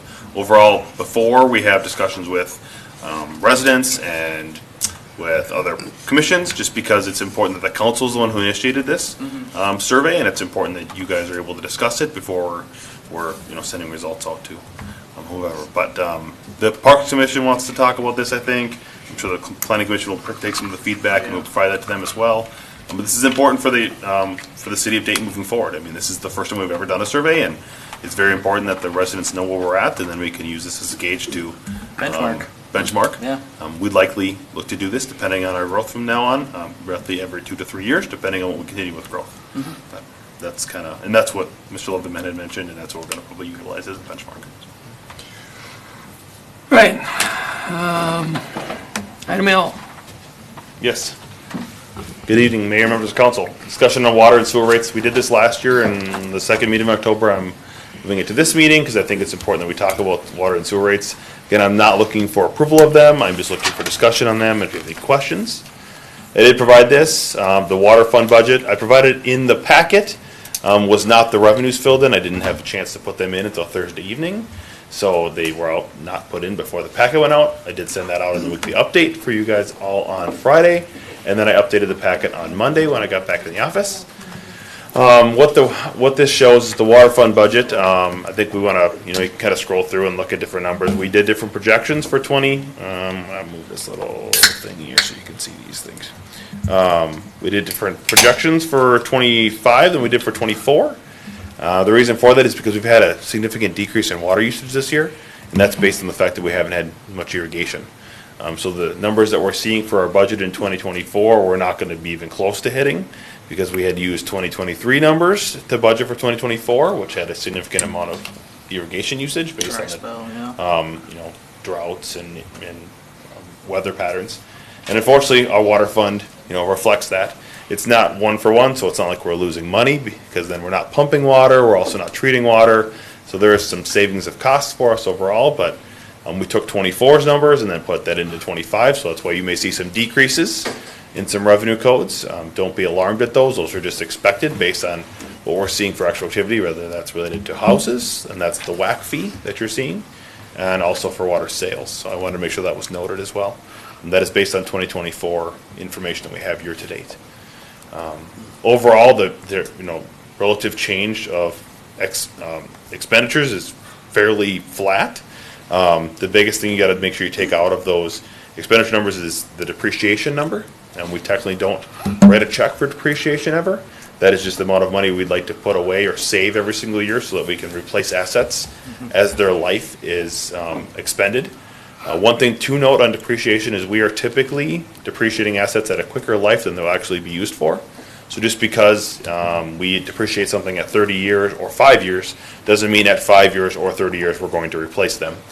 That's just a way for us to benchmark and figure out when we're going to replace them next. Most water and sewer lines these days, from talking with our team with Stantec and Jason, they've roughly run 50 years with the plastic that they use today, so you can probably get 50 years out of most of them. Unless we need to replace them for upsizing, but we are planning for most of that when we're doing developments. And we are depreciating those at 30 years on the books. And the reason for that is because I want to make sure, and the city wants to make sure, that we're able to fulfill those assets if we ever have something break on them. They do get brittle over time. If we need to do something about those, I'd rather have them depreciated sooner rather than later, so we have the money available. So we aren't looking out to go for bond for replacement of a water line that we should have a replacement for repair. So, any questions overall on the water fund revenues and expenditure sides? Overall, it's very healthy. We'll get into the rates that we're looking at increasing for 2025. They are very minimal. And again, it's just trying to keep up with inflation and keep up with costs of things going up. Also, the cost of employees go up every single year as we have a 4% COLA negotiated by our union contracts. So those have to be negotiated in there as well. Not hearing any in the sewer fund, very similar or same thing. The sewer fund is a little more stable than the water fund because we take averages in the winter. So whatever your winter usage is what we charge you for sewer for the rest of the year. If you use less water than the sewer that we allocate for you in the winter months that you use, then you only get charged your actual usage. So for example, if you were charged, if you used 8,000 gallons in 2 months over the winter months, and they're done in January and February, and you are gone on a 2-month trip to Europe in the middle of July and August, you will only get charged the actual usage that you use. So maybe you use 1,000 gallons in those 2 months, you'll only get charged 1,000 gallons, not 8,000 gallons that you were allocated at the beginning of the year. But if you use 30,000 gallons, you only get charged 8,000 gallons. So the sewer fund is a little more stable. So there's not quite as much fluctuations, but it's the same thing that's happening. We will not hit our 2024 budget numbers based on the fact that we have not pumped as much water this year. And that could be good or bad, but overall it's much more stable, but we still probably won't hit it. 823,000 where we sit at today, 24, we're at 1.35. If we've done 4 billings this year, 4 billings, we have 2 left. We might be close, 1.2 something, and some changes, my guess, but that's why in 2025, we're looking at $1.3 million worth of revenue from sales. Same thing for expenditures overall, very similar or very, from year over year. The major increase is the wastewater service from Met Council. So that went from 508 to 619,000. That's just based on flow. So the reason why I'm not as much concerned about that is it's all simply based on flow. So if we have more flow that goes into the Met Council system, we are collecting more revenue, which means Met Council is going to charge us more the following year. And that's why we see an increase. So I'm not concerned at all with the increase that we see there. That's not based on a giant percentage that they're sending us. It's just based mostly on the flow that we send them. Are the use numbers, yes, do they correlate? Because we've got a little bit of a modified approach with the water side where we're averaging winter, and I understand that that's to try to keep the irrigation, that's correct, out of the sewer bill. That is correct. But on the water side, are they correlating to what Met Council's charging us? Yeah, fairly accurately. So we typically do those correlations in the winter months because then we can see actual flow, and they're not taking in, and then we look at our, what are we sending out for water usages, and those are typically pretty close. We do have some I&I inflow and infiltration that happens into the system, so essentially when it rains or the snow melts or whatever, if it goes into the ground and then the pipes aren't sealed correctly or they're have holes or cracks on them or whatever, then we will send perfectly good rainwater and or snow melt to Met Council and have to treat that. So there is a little bit of those things. I don't think we have a significant issue. Extremely small number? Because that says for our overall system, yes. In certain areas, it is much larger, which we are trying to address as much as we can. But it's mostly with the older parts of town. As those pipes are older, then they typically begin to wear, and then we have to look at, okay, is it time for us to? Is the I&I issue so much that it's time for us to replace those? Some of those have been, replaced in early 2000s and I think it's maybe even 1990s or 1980s they were put in. And we know it's not a measurement issue where we're measuring differently than the Met Council is. I think that, you might recall we did an I&I study a while ago when we were getting some major calls from Met Council saying we were spiking a lot. We did do the stuff to find out where those spikes were occurring. We have done that, but we haven't, since we completed that study, we haven't had any notifications from Met Council that we've got those major spikes going on at the moment. So whether the area mitigated the situation, or I don't have a strong answer on that, but that's where the majority of the I&I was going now. Okay. So how they do that is they look at precipitation and then figure out if there's an inflow shortly after that into our system that they're tracking in their meters. So that's how they track those things. But, yeah, overall, like I said, both funds are fairly healthy, and just trying to continue to look out to the future. So city staff looked together and said, okay, what can we do in the future? And we don't want to have, the one thing that city staff always looks at is we don't want to have any major increases in the future. So we don't want to project out and say, we'll do a 12% increase in 5 years. So that doesn't sit well with anybody. We also don't want to have giant increases and then decreases, or decreases and then increases, because that just makes it look like we're not planning out well. And part of the things that city staff does is try to plan as far out as we possibly can. And we try not to increase things unless we absolutely need them. So as the water continues to be used, we have to have increases in obviously all of the inflation costs. So we're looking at a water increase of 3% for user rates, and then also a user rate increase of sewer for 2%. Fairly small, as you can remember last year, those are both 1%. And again, it's just trying to figure out how much can we cover with inflation, how much can we cover by usages. Last year, because of the amount of increase in usage, we only had to have a 1% increase in 2024. We didn't see as much usage this year, so that means that some of the costs that are stagnant, as in we need to pay for employees, we need to pay for supplies, we need to pay for other things that have increased in cost more than what we can absorb in a 1% increase has to be absorbed in there. I've got a question for you on this. Yep. The city handles recycling. Why do we not have a recycling number in this chart? We do not charge a user fee for those. They are part of your tax levy. Okay. But it's still paid. It is still paid, but it's not paid, so those. It's not part of the monthly bill, it's part of the those paid are part of levy. part of their bill, utility right? bill, Yeah. yes. I get Okay. that, I just don't understand why it's in here, because really what we're trying to compare is water and wastewater. Correct, Not- but it is a full utility bill, so it is important that the city of Dayton knows that other communities are charging for stormwater, for street utilities, and not because we want to charge for those things, but because that's a utility bill I that. understand that, but that recycling, they Yep. are getting charged. It's in their property tax. It's just not in the utility bill. Yeah, we could provide an amount, No, I No, guess. I was just fairly small, but. For me, it was just more curiosity, because it looks like we're not the only ones that don't do it that way. Maybe Rogers doesn't do recycling, maybe Otsego, the cities don't handle the I recycling. assume- But if I looked at this, I would say, if I move the city of Dayton, I got to get my own recycling, which is how it is in some cities. Sure. And so, Sure. I And we don't could s- allocate that for how much it is, I don't remember what it would be editorial. But isn't the point of this is comparison? So why is Storm Street and recycling in here? Because those are utilities that are not being covered by, so the stormwater one, for example, is right now we require 100% of developers to pay for all the stormwater in Dayton. That doesn't cover That- by a yeah. levy amount, that isn't covered by anyone else. So basically, that's a utility bill that most of the cities will communicate and or pay on a tax levy that we don't do anything with. Yeah, Same that- thing with that the makes street sense. utility. That one is a little different. I could see you saying, well, that we charge for pavement management dollars for a tax levy. That is Right. correct. So we probably could add that in there if we wanted Well, to. and we have that, right, we also have that fee, the utility fee. The franchise fee? Right. Yeah, we'd have, That goes into streets. I guess what I'm getting at is if the intent here is to compare water Just take out the last rates, three columns. just get rid of all that other, we can take the other three out, yeah, that's fine. because really. It is important, yeah, like I said, just make sure that we know that Yeah. things are there are charges and costs that happen. Maybe we I could keep see the storm. stormwater. Yeah, I could see the storm Keeping it staying, in. but the street recycling, I would just take out of the chart. I could take and- those out. Yeah.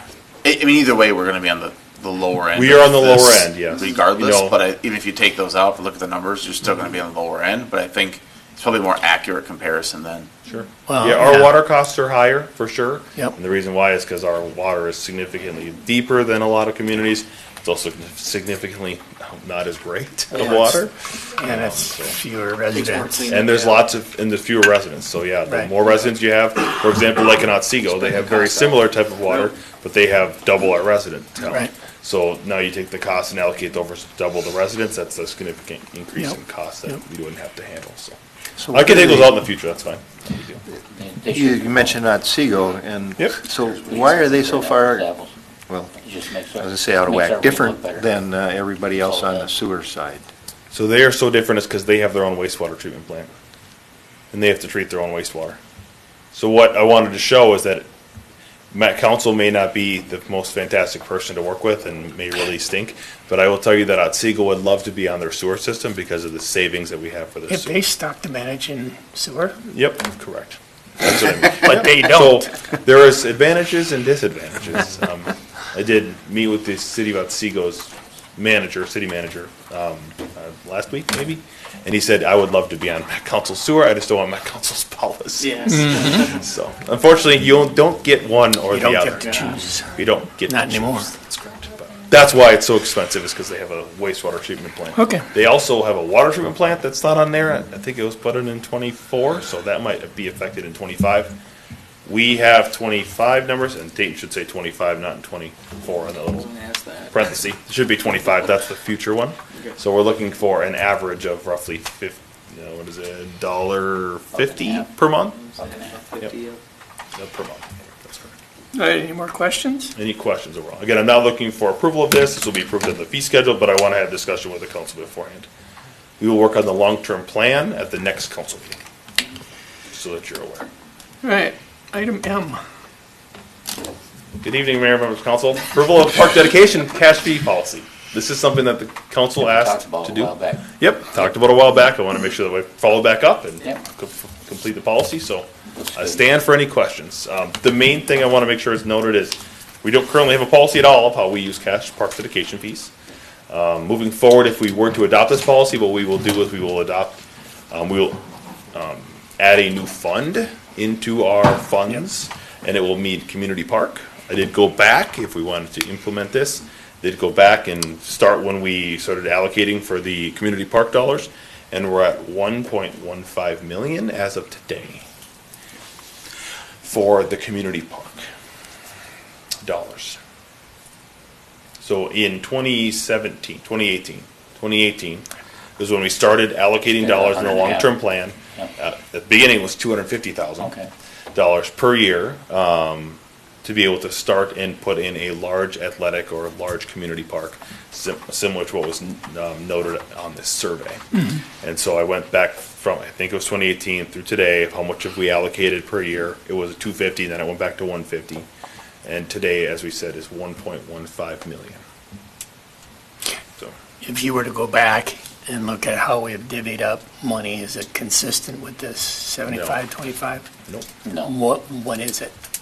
I think it's roughly 7/8, so it's probably about 88% of the dollars On local parks? stay in the neighborhood parks. what I Just, thought. and it's merely because of the cost and what is expected out of that neighborhood park nowadays versus what is expected or Right.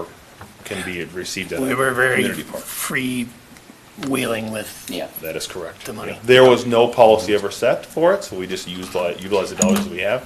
Now, moving forward, I will note that the council should know that we don't have any new neighborhood parks on the horizon.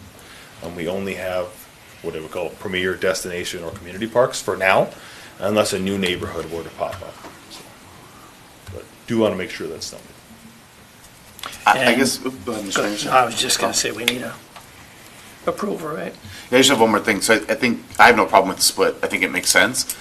I think we need to look at what the fees are though, going forward, because as we look at what a community park actually costs, if we expect 75% to cover that, it's not anywhere near it. We've known for a while now, it's 7/8, if not more than that in all reality, for what's expected in community parks. So we should take a look at what we're charging for those fees, because if we're gonna have 75% go to the neighborhood, 25% go to larger parks, we should look at increasing the fees to make sure that we can actually put in a neighborhood park that the neighbors are gonna want. We get a lot of feedback on PSA 21, and we didn't get everything in there that everyone wanted by any stretch of the imagination, but it still costs way more than I think any of us expected. So, or will, when it finally comes to fruition. So that would be my 2 cents, is happy with this number. I just think we should look at the dollar that we're charging. Noted. Yep. We will do that and make sure it's updated on this year's fee schedule. Thank you.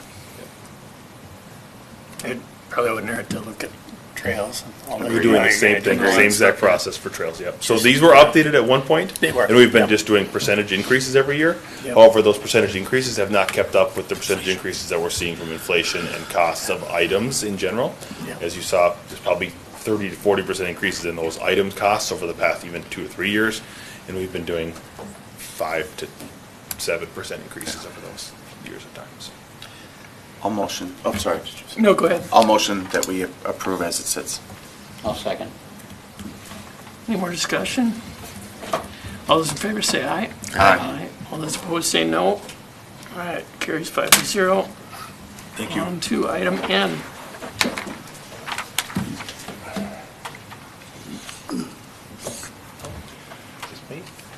It's all you. Oh, that's me. Good.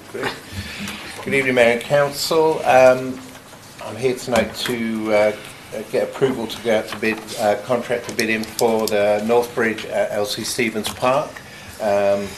This is a bridge that was taken out of the 2022 Park Improvements Project because of the costs and the timing of that, getting it complete within that project. We're trying to achieve that this year. We've got a pretty tight project timeline on this. We can get approval to bid tonight. The bid documents will be available tomorrow. We'll put advertising for bids in the paper on Thursday with a scheduled bid opening on the 31st, and the project should commence around November 15th with substantial completion around June 30th. This isn't an approval to award the contract. This is just going out to get the bid numbers so we can make an informed decision. I've got a really important question. Good. What's the difference between silty sand and sandy silt? Well, one's silty sand, the other one's sandy silt. Everybody knows that, David. Partly cloudy and partly sunny? Is that Yeah, that's. I don't know the answer to that, David. Yeah, I'm sure there's some definition there, but I'm I sure see it there in is. that geotechnical report. It's the, Yeah. it's the percentage of each. And to be honest, I don't remember which is which. I think the latter is the higher percentage. So if it's silty sand, there's more sand than silt, and vice versa. I think that's how it is. It's a different classification system than what's typically used, but. One costs more than the other. It's mostly cloudy, partly cloudy. Per Google, Mostly sunny, silty partly sand has a sunny. gritty texture and does not retain water well, while sandy silt has a smooth texture and retains water better. Okay. You're welcome. It's a water wetter. Yes. Marty, Anything else? what did that bridge, the box culvert bridge cost us? The box one that we did for the Three Rivers Park District, Jason would probably have a better handle on I'm that trying than to me. find that right now. That's what I've been looking for. I want to say it came in, it was around 40 to 45,000, if I remember right, for the additional extension to negate the need for that span. I guess what I'm- Three Rivers is paying for that 100%. That, but not this. No, they're not. Right, Right. right. I guess what I'm getting at is, I was under the impression that we were gonna get a really cool bridge. Oh, what, sorry? A cool bridge. A cool bridge, a ornamental, something that stands out. This almost looks like Okay. somebody welded it up. It just seems like a lot of money for, I think What I'm it's the saying. engineering and the, the abutments on this that are going to be, the bigger cost on this. I don't disagree with you that it's not the most pretty looking bridge. What do you mean by a cool bridge? Like, I don't arch know. over it, or like a Suspension bridge. something that really stood out. And again, this looks like, it's just a drawing, but it looks like somebody welded it up. I guess my concern is That's that what they did. we're spending $250,000 on this thing, on a bridge. Is this something where the engineering work, we have to do the underpinnings, we can't get away from, say, a box culvert? The engineering was that we couldn't do the box culvert because of the flows through that The volume. particular area. That's what was the determination of the civil engineering on that. Why is the flow going to be higher here than it is at the other end? I'm not sure. We weren't involved. Oh. All right.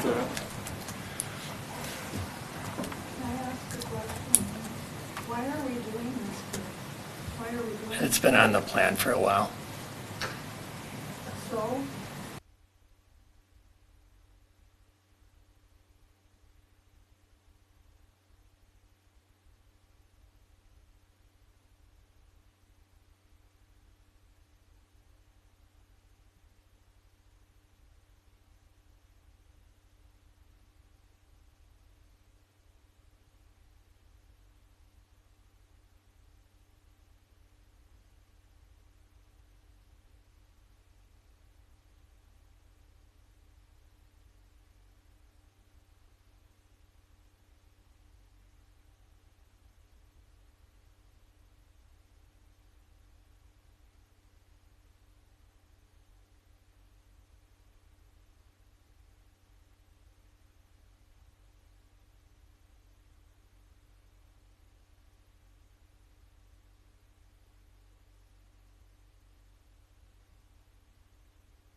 It's a feature of the Ordinance. Leo's like, come see this wild.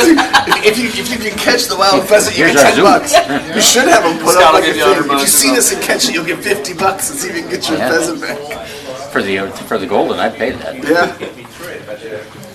Well, yeah, wasn't he gonna tell me they go bags go for like $75 or something? If I import another one, it'll cost probably $250. Do they taste better? Makes me feel better. That's all that matters. There you go. I like that. We're good to go. Is he good? Okay. Oh, I lost Zach. Jason, whatever you were talking about, you can pick it up from there. I already forgot with that. I already forgot. Was that a, I don't know, maybe, or something? That one's gone. We'll wait until Zach comes back. You weren't expecting that, were you? No, I was not. This bridge is on a major trail in the Where park, did it right? go? Yeah. Yeah, that's. Okay. All right, let's just, we'll go back in. And we can't get by just throwing a couple logs across the creek. No, unfortunately not.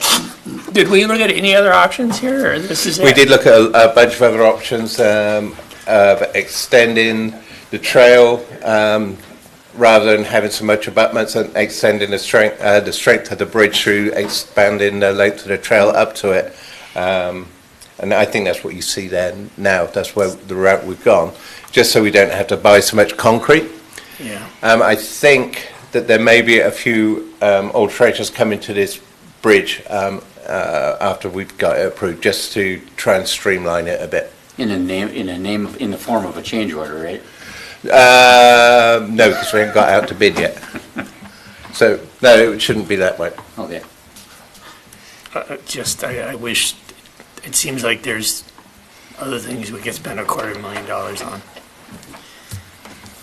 But if this is the only way. Yeah. It's either that or don't have no bridge. Yeah. Make them walk around to the street bridge, the car bridge. Yeah. Well, I guess taking. Will you be able to see the river from this bridge? Yes. Okay, I mean, you can kind of see it when you walk up there. I walked Yeah. up to it this Yeah. week, but you can't get out over the water, so it's hard to know if you're actually able to see No, it. you can see the water from there. Okay. I'll make a motion to go for the bid. I'll second. Okay, I got a motion and a second. Scott, Matt, any more discussion? Yes, you do kind of have a choice, though. I mean, Huh? Yeah, there's a choice. I mean, we gotta get this park going. I mean, turtles move faster than this. A splash pad probably, yeah.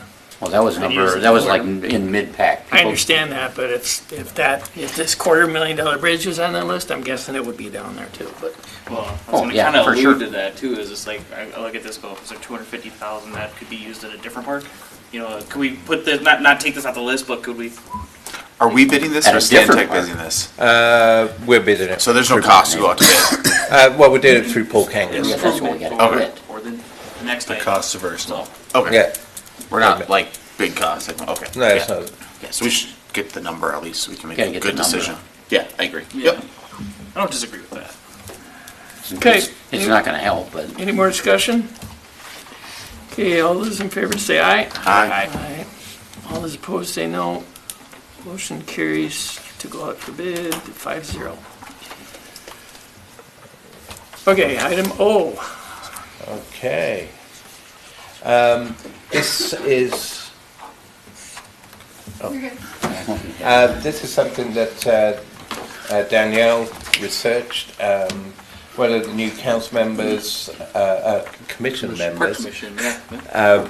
brought this to the Park Commission. It's something that she saw on a vacation in Iceland.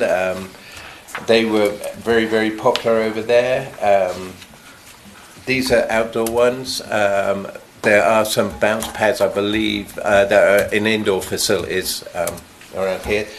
The Park Commission wanted to proceed with this, and they were recommended to start pursuing installing a bounce pillow in a city park to put some more new unique amenities in Dayton parks. That's one of the things that we've been looking at for a while. We're not looking for funding tonight, but just to allow staff to further research the product, price and maintenance issues and location for this amenity,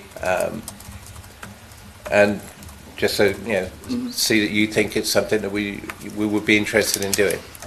vandalism. That'd be my biggest concern. Well, I think the Parks Commission had recommended getting a camera on this, Yeah. so that both for vandalism, but also for injury, in case there was an I would- injury. We had a recording of it for our own fruition. So now we need a camera? Yeah. Possibly. Possibly, yeah. Yeah.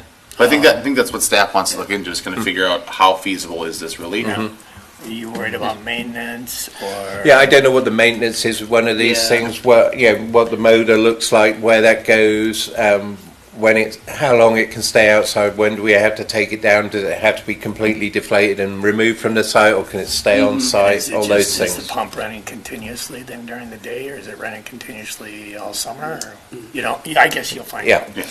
Do we know, anybody else other than Iceland got one of these? I have run across them at several campgrounds that we've I been mean, it to, looks fun. and they are always Apple busy. orchards, I've been to a few that have them there. They too, are so, always busy. They're becoming popular.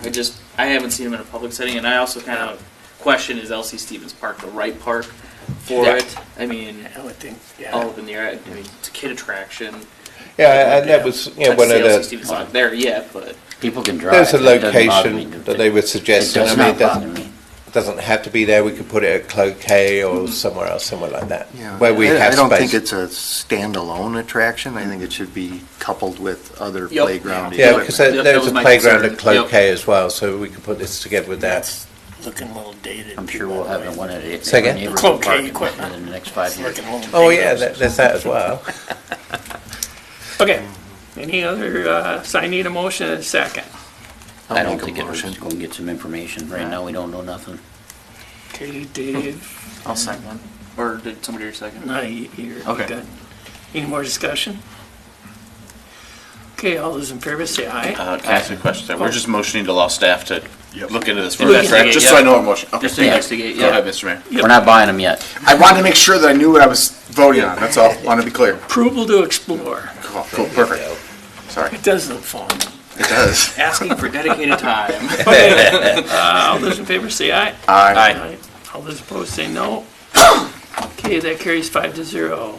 Thank On you. to item P. Oh, we lost Bill. Yep. Unfortunately, he's out in the vestibule, I guess. I don't know. Mayor and members of council, tonight we're looking for approval of resolution, which I mentioned at the beginning of the meeting, 52/2024, which is the purchase of real property at 29/1/2022 44-0002, or 30 117th Avenue North in Dayton. The property for purchase is located on 117th Avenue, which is kitty corner from the Brayburn Trails development, and is just south of Dubay Lake. This is the location of it.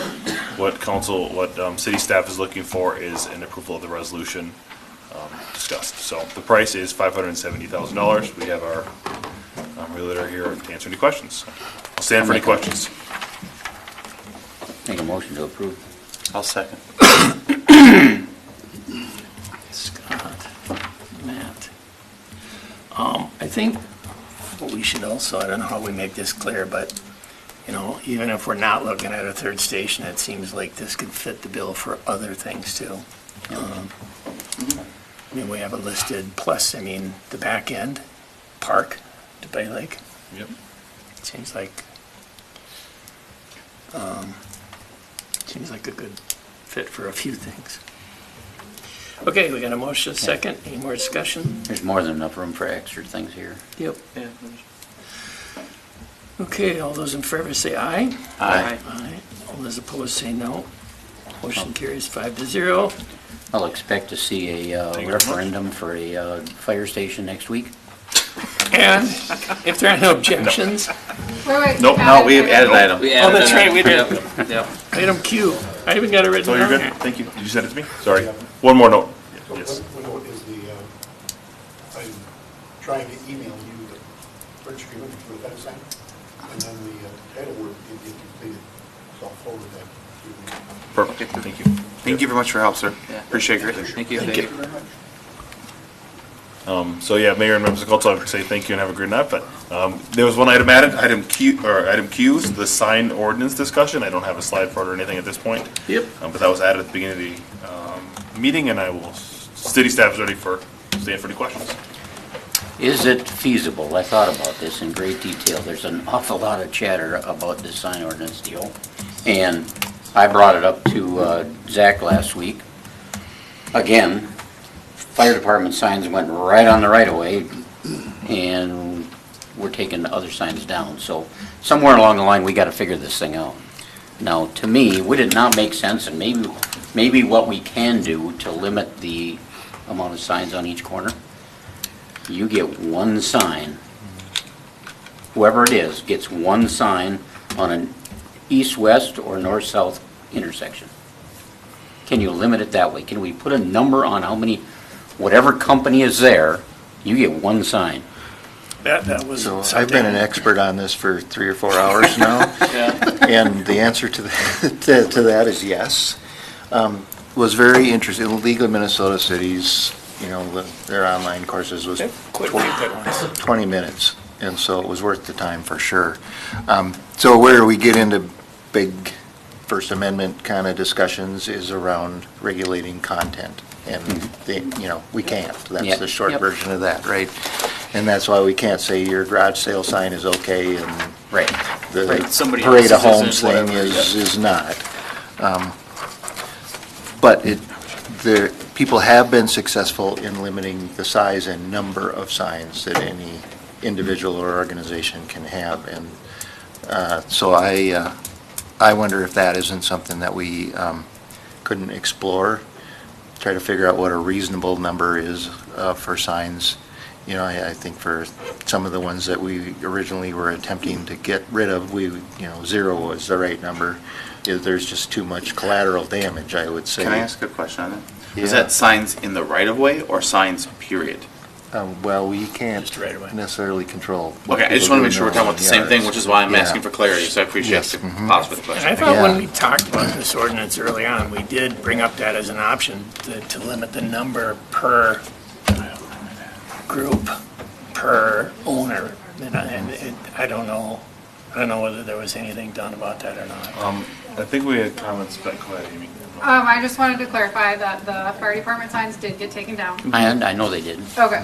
And then, second, we possibly have an option of hiring a company that manages signs and that it's more of a, and I can send this out in an email, but like at the top, it would be City of Dayton with logo kind of thing, and it's a metal bracket where I think that then they pay for this development with an arrow this way type of thing, more directional. Yes, I've seen those. They're advertising to us. Essentially. Yeah. Yeah. So I Yeah, don't that could be believe we right. had comments or discussions about, Because I brought that up the- last week. No, too. yes, you did, yeah. The It's just number- less, yeah. the number is the I don't think it answer. was brought up at the time when we were signing both the signage ordinance, it was just, we're trying to limit these type of signs. Yeah. The question that we have would be staff is, okay, which ones do we remove if there's more than one? We just pick ones and whatever, it doesn't really matter. I don't know if that's the answer, again, just as city staff. What differentiates a different type of sign? So is it a different name on it, or is it D.R. Horton? Okay, now this one has an upside down label versus a right side up label. Is that not a different sign or not a different sign? So there comes into being this arbitrary thing, and that's what city staff was trying to get away from is Yeah. arbitrary items, because then we're picking and choosing, and that's what Yep. we're not trying to do Yep. here as the city. Right. No different than our sign isn't allowed in the right of way, no different than anybody else's sign, so. Could we just have it so somebody could come in and ask for, at no cost, just come in and say, hey, I want to put a garage sale sign this week, and then they fill out a form with like, here's a picture of my Yeah, sign, say why here it I don't is, wanna put if there's more no steps to it. cost, and they can just do it, and we don't have to worry about it. It's I again, even have them the come in. management of Well, the sign. the reason, for the exact reason Zach said, if you limit it to one, which one do you take out? If these people have come right. in and they have the staff has got a picture of the signs that are okayed for the weekend, and they know which ones can and can't go. Otherwise, they're just randomly picking, and you know what's going to happen where someone said, well, they pulled my sign, not their sign. Why they pull mine? They're picking on me. This is X, Y, and Z, and here's why they're doing it. And they don't like me, and the city doesn't like my company, and yada, yada, yada. They want to see me fail. And so I'm trying to avoid, like, how do we work through that nuanced piece of it? Because it sounds easy to say just allow one, and I have no problem with that. Yeah. But then when there's two, like Zach said, which one do they pull out? To me, First one they get it's you're gonna limit Lennar Homes. They're gonna have one on the north-south intersection and one on the east-west, and that's all Lennar gets. If there's more than one, they all come down except one. Can we put it in the development agreements that they aren't allowed any signs? I just don't know how you get. They're not allowed Zero any was signs, the period. absolute and- Today they aren't? No, not in the right of way. I mean, nobody is. I can't put up a limited sign. No, I understand that. I'm saying that if let's say we Or to amend it. went back before we had the change to the right of way. Yeah. Yeah. Could we have been putting in DAs then saying you're not allowed to put any signs in the right of way as part of this development agreement?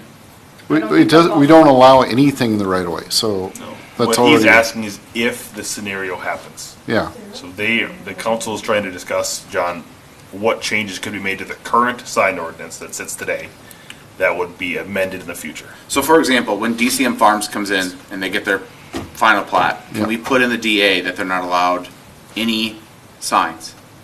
Anywhere. Even if it's legally allowed in the right of way, we say, nope, you're not allowed to put any signs out in the city. Yes, you could. So construction development signs, I'll use that specifically, Yep. is limited to 32 square feet, so a sheet of plywood. You know, what you often see are 2 sheets of plywood. But I'm also talking about the little ones in they put right at every intersection. Because I'll be Trade honest, homes and. Yeah. I've seen, since we've implemented this, I've seen mixed results overall. Yeah. Yep. We are getting less signs picked up. I've been asking Zach every week when I meet with him about how many signs are we getting approximately, are we getting less signs? So people know, right? And are we getting less developer signs? What's going on? But then there's the random weekend, like there was 2 weekends ago, where I showed Zach, I'm leaving on, trying to get on Dayton Road in my car, and I look left and I look right to try to get out, and I cannot see Right. up and down the road. Because even though we have the right-of-way sign ordinance, I know your guys are working hard, but they go out Saturday morning, and there's 15 Yeah. signs Yep. and 3 flyers for Keller Williams and a giant banner that blows in the wind, and it's like, So all we're really hurting is the people that are following it properly. Yeah. Right? And so my thought was, well, if we just go back to signs are okay in the right of way, however, you make it so the DA says that builders are not allowed to put signs in the right of way, and then we can just go pull builder signs because they aren't allowed there per the development agreement. That's what I'm saying. How does a DA enforce something on a builder? That's what I'm asking. I don't know if we can do that. It's an agreement, it's an agreement that you have with the Yeah, so builder. that's the agreement with the developer. Yeah. And that developer would then have to follow that agreement with the builder because it's based on the land, not on the building. So we would take enforcement action against the developer, not the builder. Correct.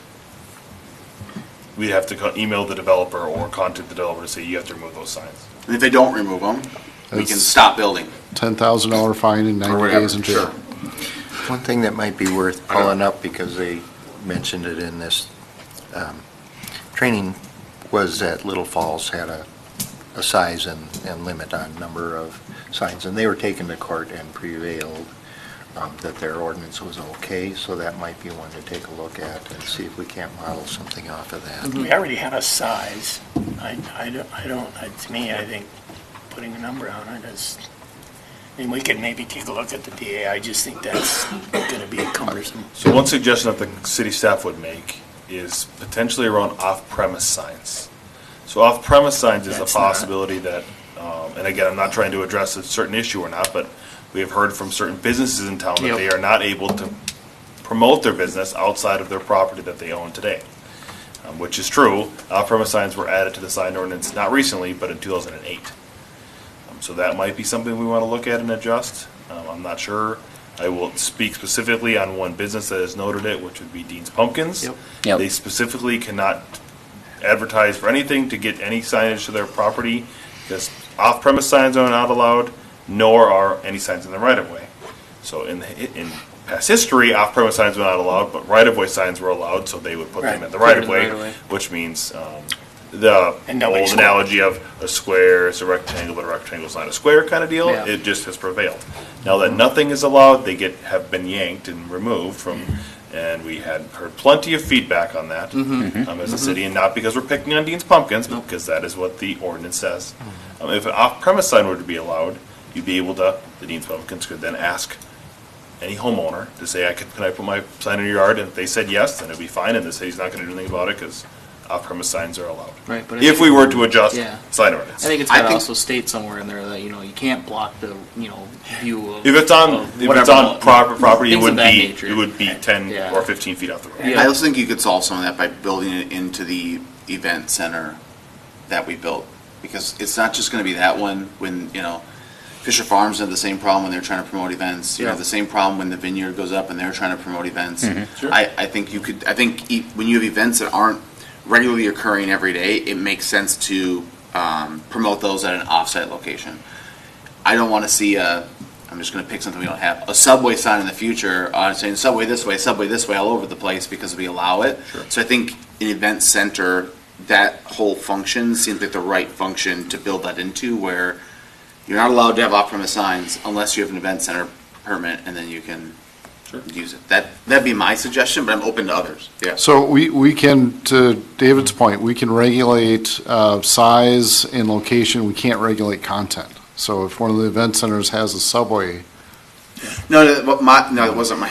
I think Right. my point. Did you get my point? Okay. Yeah. I think my point might have been this, but yeah. No, I understand what your point is, but we can't regulate the content of signs. Correct. My point is if a Subway restaurant were in Dayton, they have to come in and get an event center permit, which would mean they need 40 acres for the little Subway to do it, so we're never going to see a Subway this way sign. That was my point.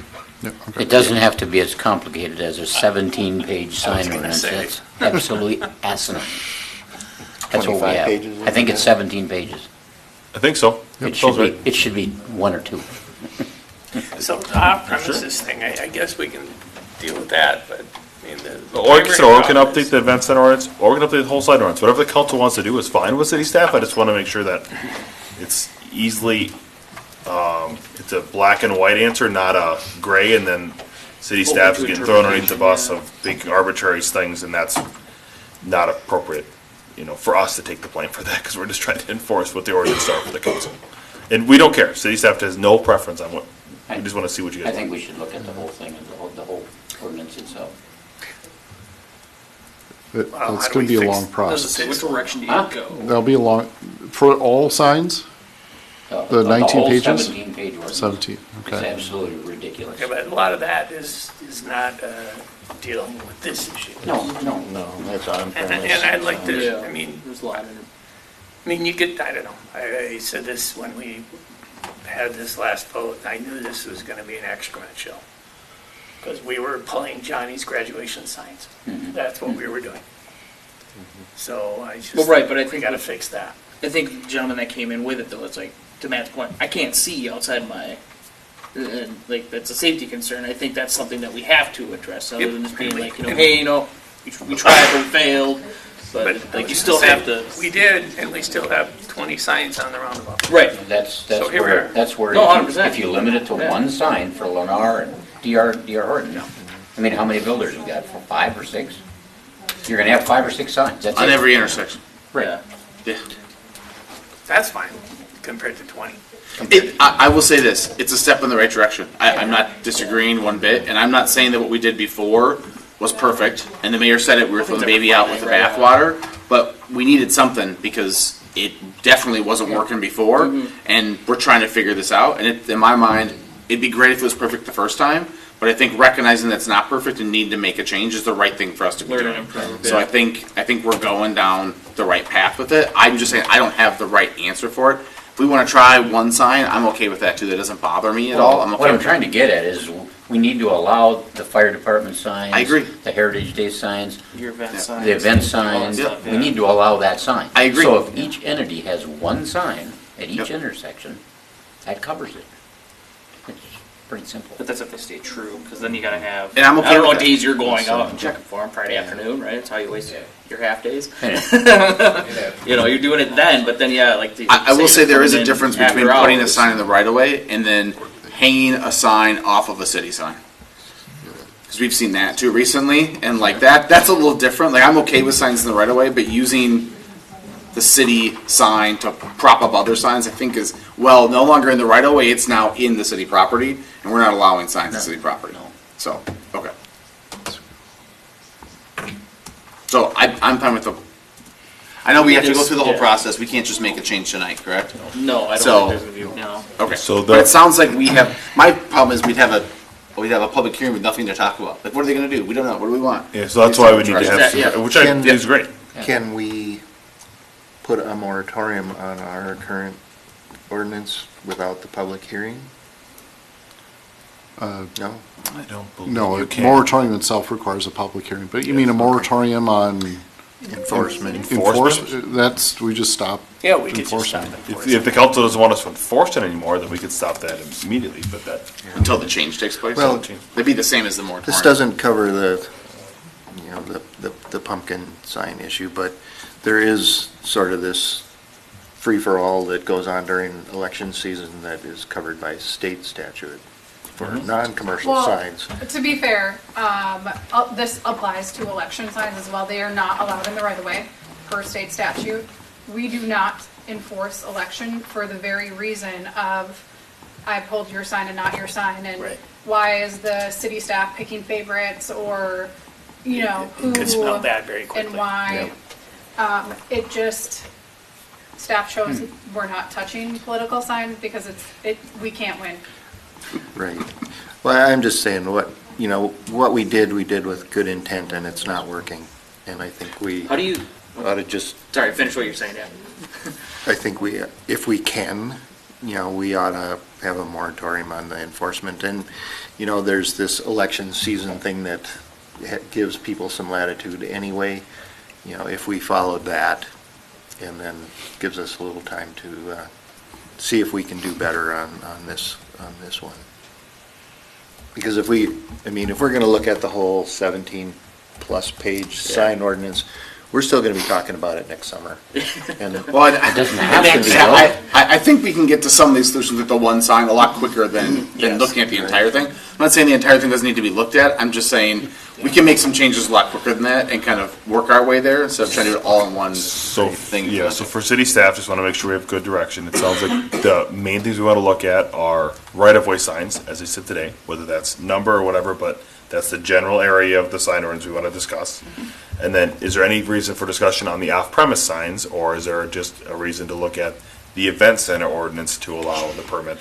That's, so I have two questions. Which one? Off-premise or event center ordinance, or neither is the answer? So, in my opinion, the off-premise should be tied to the event center. Okay. Those people went through the work to get the event center. They're the ones that should be doing it. And if it's a business that's, I mean, candidly, most businesses, you can Google and you can find them and get directions. So it's not about finding, it's about promoting a specific event that's going on. Yeah. And I think that makes sense for an event center to be promoting an event. Yeah, it's up to them to go in and ask some guy, hey, can I put a sign here? Or maybe they'll be allowed the one anyways when the right-of-way thing changes, right? So yeah. So I see there's two changes here being asked for. That's why I'm asking. Yep, one is for the right-of-way change to one sign. Is that? I like one. I like one. One, what's that mean, one per direction? One per intersection. One per company per intersection, is what Scott's saying. That's what I'm saying. So you'd have one Lennar per intersection. So then you can have, how many down the road can you have? 50? None down the road. Well, like if you're driving down the road. Right. Like in the middle of the road. If you're Intersection So, only. For instance, Intersection Pineview only. and South Diamond. Yes. Then you go up to Okay. South Diamond and Wait a minute. Territorial. That's, So Johnny's graduation sign isn't gonna be allowed. Oh, I see what you're saying.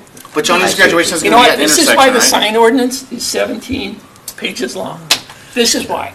so. But like I that's said, going to be at an intersection. So Johnny's graduation Direction can be right restriction. at his door, right at his yard. If it's in his yard, put him in your yard. Yeah. So are we allowing it in front of you? This is Here's why- another element to This is think why about. city staff is trying to figure Yeah, out. They're and not I trying don't, to I hinder don't, anything. We're just. this is the same as, you know, Yep. this is how we got to a 17-page sign ordinance. Johnny's The fence graduation ordinance can have one happened at the the end. same way. It evolved. You can't hit every use case. Right. Well, and I bring up another one is like the sign twirlers that stand out on the sidewalks with the business signs and whatever else advertising. Well, I mean, are they a sign? Right. What's their function? It's thanks it was for the proposed. proposal. I mean, like if we're gonna talk about it, We don't have those. yet. Yeah. Now we're on 18 pages. And none of this fixes it on county roads because the county could care less. It's illegal there, but they don't care. So. I think it all comes down to. But we've been enforcement. enforcing some of the We've county been stuff, right? enforcing, yeah. Because they're on county and city intersections. There's very few county. Yeah. There's a handful of county intersections. Yeah, there's only a few counties that would be taken up Yeah. out of the right of way of the county. Yeah. So in other words, what you're saying, Dennis, is we should allow Johnny's graduation to be on his address. But Johnny's graduation is going to have the address. The address is you're going to type it into your phone and you're going to find gonna your way get you there. there, and you're going to get there anyways. Yeah. It's not like it is a, don't get me wrong, it is a special event that's happening for Johnny, but his family and friends probably know how to find Johnny and or would think so. can enter the address of the house in there. It's not like you're trying to promote that Johnny got graduated because you Why want are random people to putting show up. signs out then? Are they stupid? What do you mean? Why are they putting signs out if they can get there, if people can get there otherwise? When I graduated in Dayton a long time ago, we didn't put any signs out and everyone found our house just fine. And this is back when people in Champlin would say, I'm done giving you rides home because it's too far out there. So I don't But know. you'd say the same thing about, the parade of homes. If you're, Yep. or Yep. any of the Backyard builders, I mean, weddings if you're going to or, look I at a mean- new house and you don't know the area, aren't you putting it into your phone? Yeah, Yeah. I agree. So what's the purpose of all the signs? No, But we they used keep to put putting them them at, up. They it do. used to be Plotnick's cornfield. We found it. But yeah, I think one per intersection will get cover enough to get you to Johnny's house, and that's my point. Okay. Well, it seems like the only thing we can do tonight is Talk about it. Hold it. You could have to- enforcement. Hold Right. enforcement. Yep. Well, we got all stuff what we want to talk about in the public forum. Public hearing. Otherwise, there'll be nothing to talk about there, right? Well, we talk Yeah. about the whole ordinance. Yeah. It'd be all Yeah, 17 right. pages. Right. So, yeah. Figure out in more detail what we can do to fix it, but I'm just trying to see that if we can't get somewhere tonight. Yeah. Well, I think for the builders and whatever, one at each intersection helps.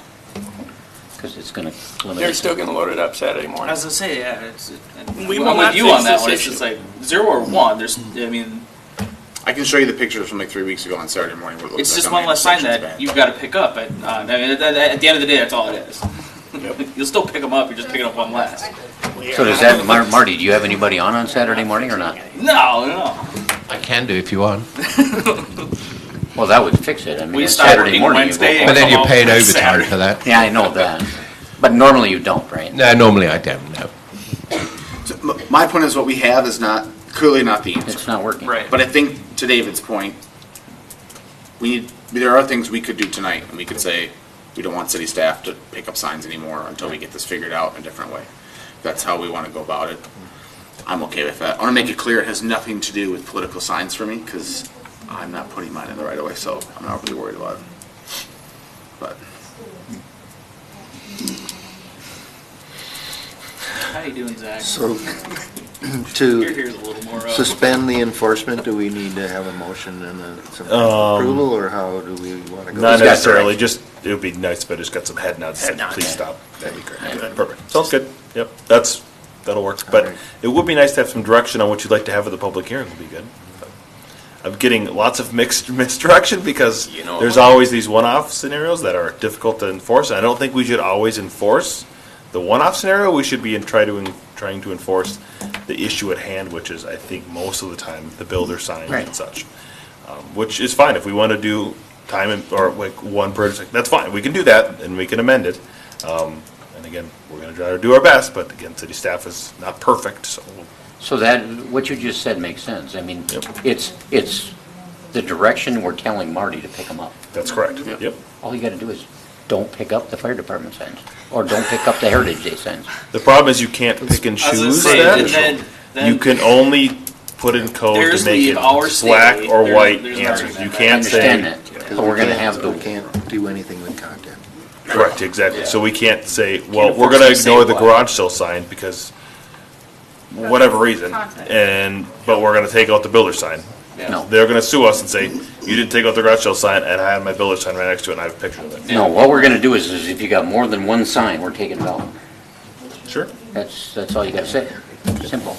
You're talking one sign per intersection, not one sign in the city, correct? But to prove that would be One sign per intersection. Okay, I just want to make sure we're on the same page. Not in the city. Correct, just want to make sure we're on the same page, that's Might all. as well say no signs, period. I will take a look at Little Falls' ordinance, Yeah. just so we have an idea. But happy to do that. Well, since it's been challenged and stood, it's a place to start. We'll bring forward a sign ordinance specific to temporary signs, but if you want us to do the whole 17 pages, like we've got Please other let us know. projects, like that's gonna have to wait. Well, it needs to be looked at. It's ridiculous. So, Our that's fence an ordinance is almost as long. Or what? The fence ordinance? Oh, yeah. Never looked at it, it's really that long for a fence ordinance? It's just ridiculous. You'd be amazed. So to preface, the sign ordinance Because again, covers we're always all trying to hit every. All signs. And what we're really Front taxed- sign, Yeah, I every agree. sign of a business, any sign that went up, Yeah, Okay. okay. logos, sizes, percentage of the wall. Okay. So now, We're good, right? if there are no objections, we'll be adjourned. And we're adjourned.